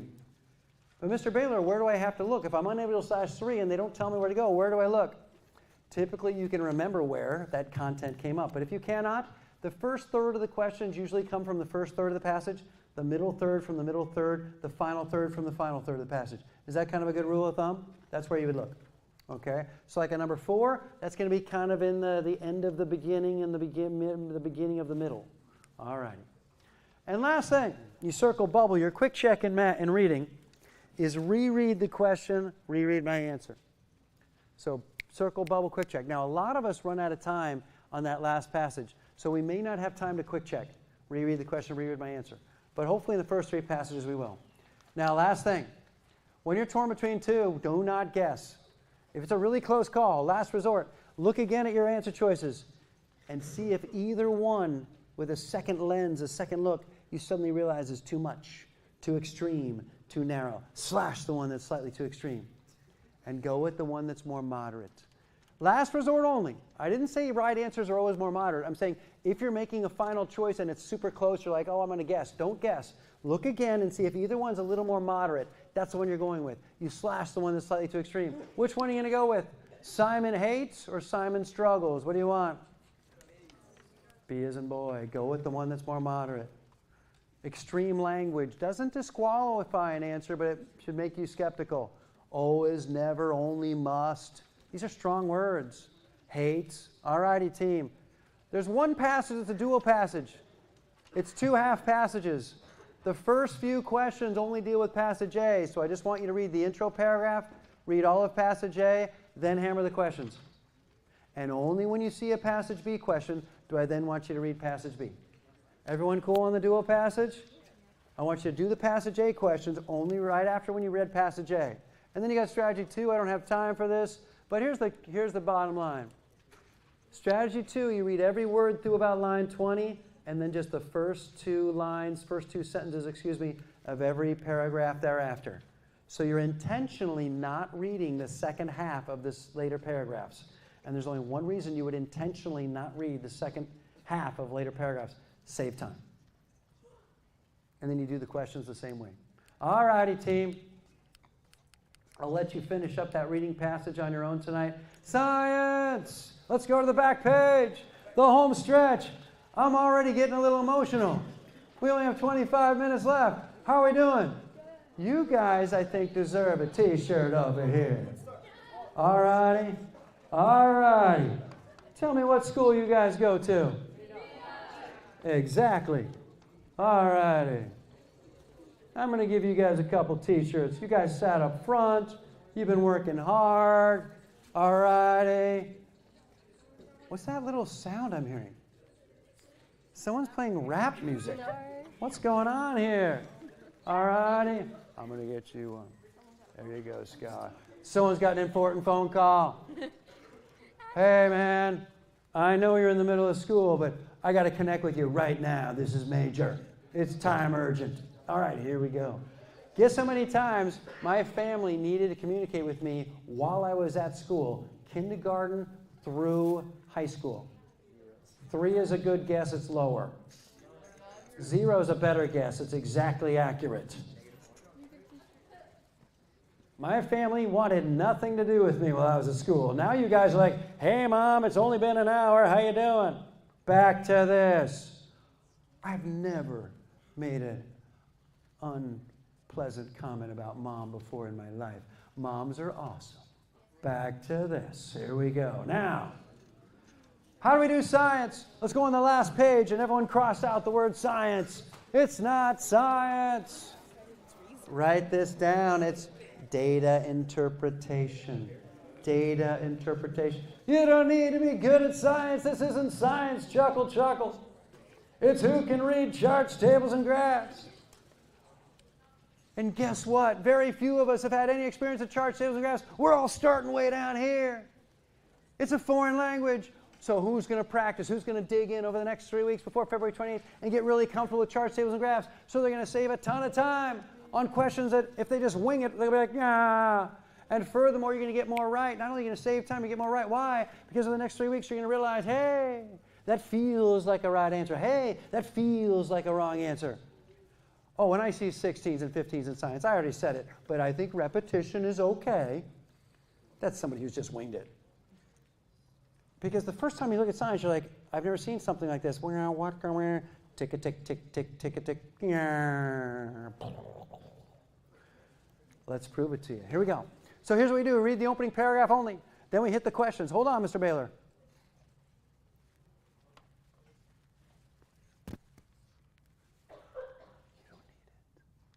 You can go phone free. Liberate yourself. Just start flapping. All righty, now, where was I? Read the opening paragraph and hit the questions. But Mr. Baylor, look at these charts. Look at the passage. Don't look at them yet. Just get a general gist of what's cooking in the opening paragraph, and then hit the questions. And then we're only going to go to those charts, tables, and graphs. We're only going to read text when the question tells us what we're looking for. We're not going to just look at charts in a vacuum. No, when we're looking for specific information based on the question. Here we go. Read the opening paragraph, hit the questions. Then you slam your finger down. They'll tell us figure 1, table 2, slam your finger down. If they say study 1, what's the chart with study 1? Oh, that's table 1, slam your finger down. The answers are in the pictures 90% of the time. Charts, tables, and graphs. Who can get good at reading these in the next 3 weeks? Then you take up, now someone said me. What should that person have said? I. Whenever I ask my kids who wants to go to the playground, me doesn't go. Me doesn't go to playgrounds. Who wants to go to the playground? I. Okay, let's go. All righty. Who's going to get good at charts and tables and graphs? Yeah, that makes me feel better. All right, here we go. Then this is the key. Take a few moments to describe it. Read the header of the chart, and then the horizontal axis, then the vertical axis. Loudly vocalize in your head, and then describe like a good sportscaster what's going on. Hey, this is about the Dow Jones in 2021. Oh, this is time. This is the Dow Jones, and it went down. All righty, here we go. Take a few seconds, then scan your answers and slash away. Only read text when you need text. 6 or 7 questions per passage. You might need text twice. 2 questions. All right, circle, bubble, quick check. Opening paragraph only. Hit the questions. Here we go. We read that opening paragraph. Can you read it for me, please? Here we go. A student performed 3 studies with a microphone that had 4 magnifying lenses. Microphone? Microscope. Microscope. I love it. Now, sometimes that opening paragraph is going to be a little longer. We just want a general gist. Don't get caught up in any details. Only when the question asks you for details, then we'll go capture them, okay? So what's this about? This is about microscopes, magnifying. Okay, here we go. We go to the first question. Another student. Another student using the same equipment carefully repeated the steps the first student followed in study. Study 1. What table is that? Table 1. Slam your finger down. Now you got to slam your finger down inaudibly without sound. Landon, I've tortured you so much. Should I give you a T-shirt? Yeah. Now I know how to get him involved. All righty. Landon. Just look at the stars, my friend. All righty, now. Where was I? Study 1, magnifying lens 3. Look, I rarely, when I read a science question, get it the first time. But I've got plenty of time to reread it because I only read the opening paragraph. Let's write this down. 50 seconds a question. You get about 50 seconds a question. Please write that down. 50 seconds a question. Okay? Who thinks that's kind of reasonable? To do a science question in 50 seconds? I think that's kind of reasonable. All righty? So, one reason we often think that science is a race is it's the last section, and so we're a little tired, but in the course I'll talk to you about the 3 R's during your 10-minute break. Champion, don't leave me. What? You should give me a shirt before I leave. Oh no. What's going on? I had no idea. All right, Scholar, come on over here. You've earned it. Thank you. Go get him. Horatio.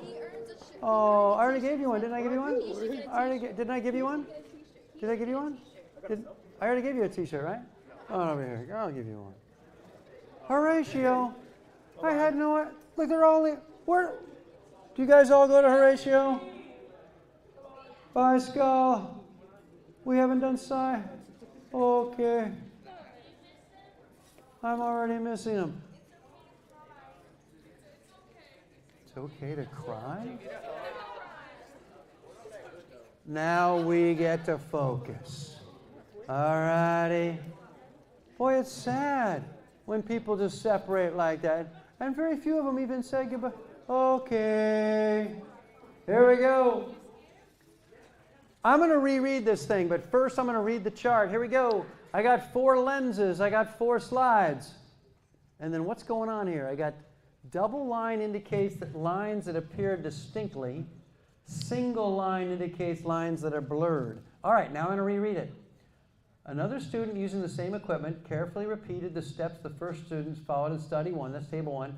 Making observations with magnifying lens 3, I focus on lens 3. How many slides are going to be blurred? I look at 3. How many of these slides are blurred? 1. Which slide? B isn't, be sure to read it. Single line is blurred. I just got 1 blurred line. 1. Got to quick check it. Lens 3, study 1. How many slides will be blurred? 1. Kaboom. Number 2.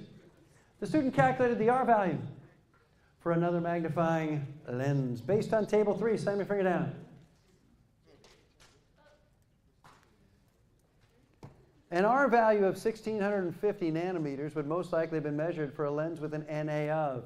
I'm going to reread that because I certainly didn't get it the first time, but I should have the time. But I'm going to quickly reread the chart for the first time. Here we go. I got 4 lenses. NA, those numbers top to bottom are going top to bottom. Those numbers are going down. Put a minus sign. The R's are going up. Put a plus sign. I don't know what NA and R is yet. I haven't read text. I'm going to see if I can avoid it. Because rarely do I have to fully understand. I just need to see the chart, table, and graph. Now, if I were a total stud, I would take a moment and I'd go, hey, as NA goes down, R goes up. They're what's called indirectly related. If they go up together, that's direct relationship. If one goes up and the other goes down, they're indirectly related. All righty. Now, an R value of 1650, where's that? It's right there, 1650. What's my NA going to be? Between 0.1 and 0.2. What's my right answer? Okay. Got to quick check it. 1650, table 3, that's right here. NA is going to be between these two, 0.14. This is big. Each science passage will have 6 or 7 questions. The first 2 are typically basic, foundational, introductory. They introduce you to the key relationships in the charts, tables, and graphs. We want to get them right. Because if you mess up the relationships, the charts, tables, and graphs, in the easier 2 questions, it's going to be more complicated later. If you get them right, the later questions are going to be simpler. I'm not saying all the later ones are going to be complicated. There's usually one more easier one, but there are going to be some complicated ones. They get a lot less complicated if you take care of the first 2 questions. We always want to get those first 2 questions of every science passage right. Now, if you accomplish that and get the first 2 questions right of all 6 science passages, and you miss half of the rest of the questions, if you miss half of the rest of the questions, what's your score? 26. You get the first 2 questions right, you miss half the rest, we get a 26, 27. So you just had a tough passage, no problem. Turn the page, refocus. Got to get those first 2 right. Okay? All right. You guys, studies 1 and 2 differed in which of the following ways? The old you would have looked at study 1 and study 2 and tried to figure out, hey, how do they differ? The new you just goes right to the answer choices and figure out what the key issues are and start slashing away. 4 different slides were observed in study 1. Where do I go? Table 1. Do I have 4 different slides in table 1? Do I have 4 different slides? Yes, I do. But only 1 slide was observed in study 2. Let's go to study 2 and look at the text right above it. Can you read it for me, please? Just read that text right above study 2. How many slides are we talking about? So we got table 2. We're going to look right above. The student was given a prepared slide with a point to. How many slides are we talking about? 1 slide.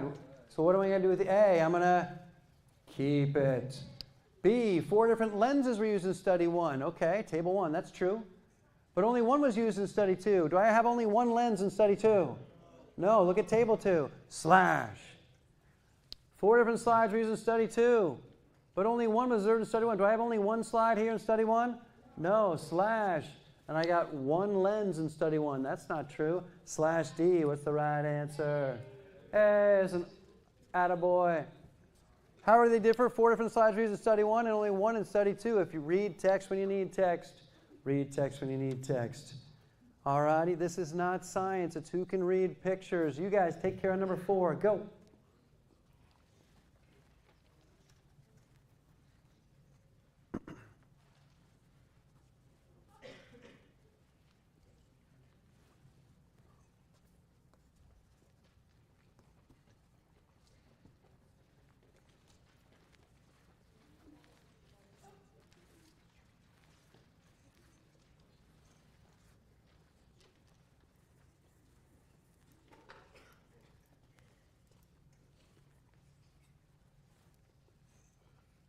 Fifteen seconds.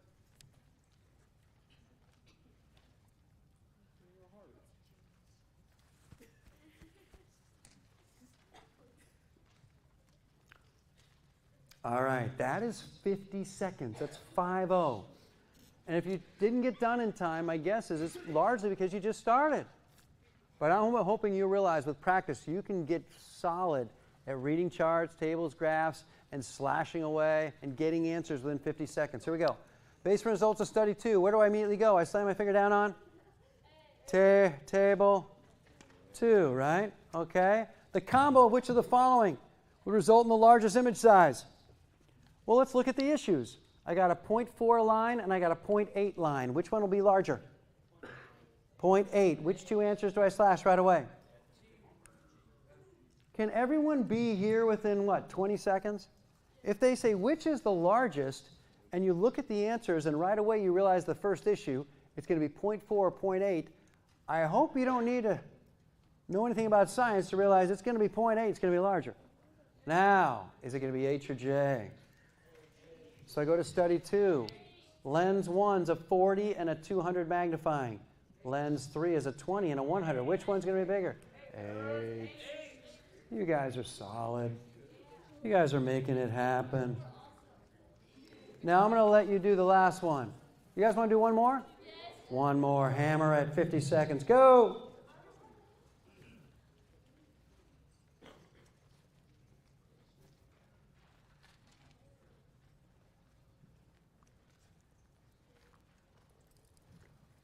Do you think I can?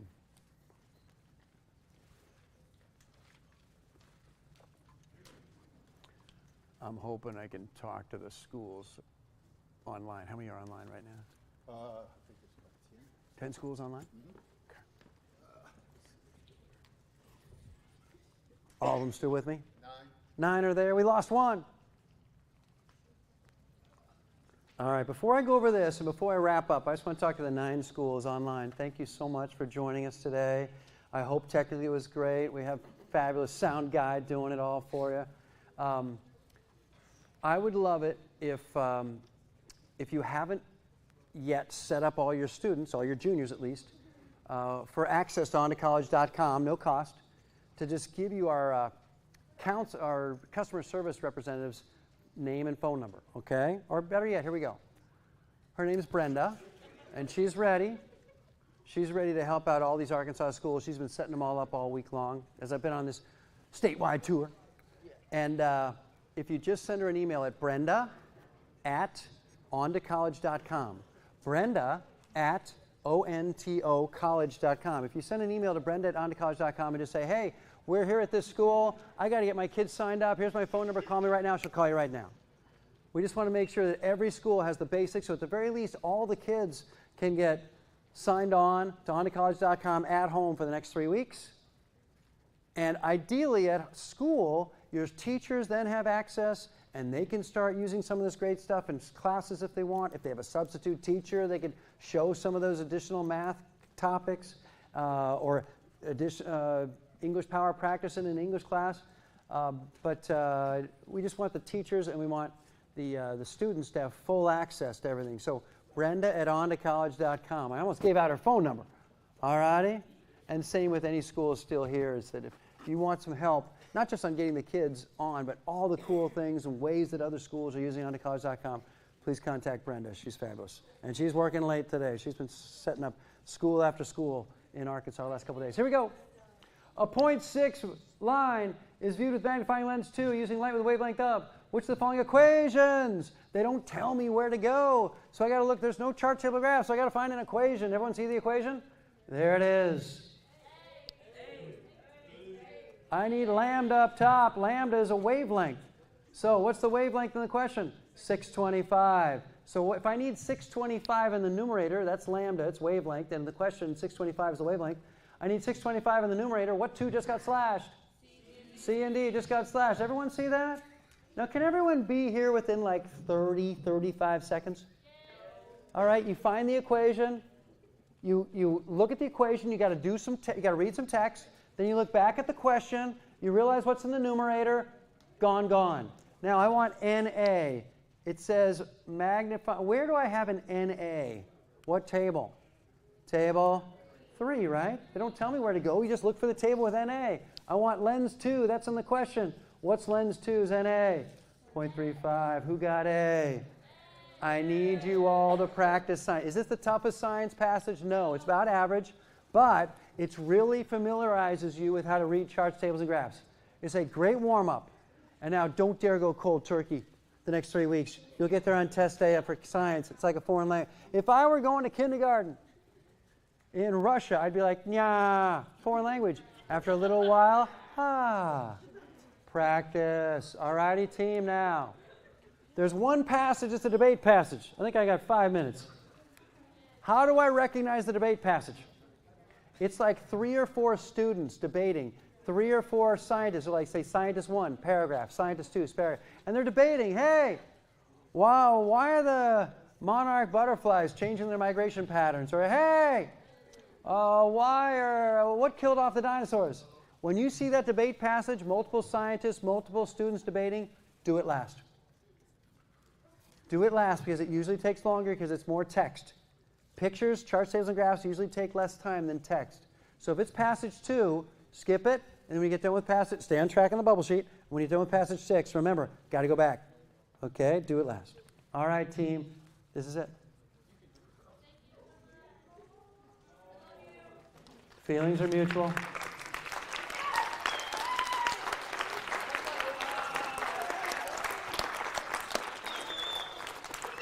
Can you guys give me 2 more minutes? This is why I came, so that nobody at age 24 is stuck, and no one at age 24 is merely out there competing with a high school diploma. Just dig in and make it happen. And if you just wing it from here on, you'll probably have to pay full price, which probably means you're going to stop out or not go or never try. You try now. There's so many 22-year-olds who would love to change chairs with you right now, but they never knew. They never knew what a couple extra points would mean. They never knew what a little higher GPA would mean. But you know. So if you don't join me, that's kind of on you. If you don't join your fabulous teachers, that's kind of on you. And what do I mean by joining us? Making sure you take care of things, especially if you qualify for need-based aid. Test day is paid aid. Everyone know how to get on to ontocollege.com? And what's the one thing I want you to do tonight? English session? 1B, and then keep going. Now, you need a study partner. It's really tough to push yourself every day. I used to be a pretty good runner. Why? I had a lot of teammates who cared. Why am I really bad right now? Nobody cares. And I'm a little older. Find a study partner. Push each other. 9 o'clock phone call tonight. Hey, did you watch 1B? Did you do the quiz? Okay, let's watch 2A. And so then you're doing 3A and 3B tomorrow. And then you're doing English Power Practice on Sunday morning. And Sunday night you're starting math. And Monday you're like, oh my gosh, I'm already at 25, 26 in English. You are on offense. You are not a victim. In this area, the ACT, you are on offense. You have everything you need except for one, and that is drive. Find a study partner to push you. 9 o'clock phone calls every night to make sure you're holding each other accountable. And go for it. This dream can absolutely be yours. All righty, team. You guys are awesome. Thank you, scholars. Brenda at ontocollege.com. You guys are great. Did I give you a t-shirt? Come on over here. I'm going to give you one. You've earned it. Now, you got to earn it. I think you earned it, my dear. There you go. All right. Did you earn it? Come on over here. All righty. All right. Now, this is, look at me. This is my belief in you, that you're going to jump your score, because you deserve this, okay?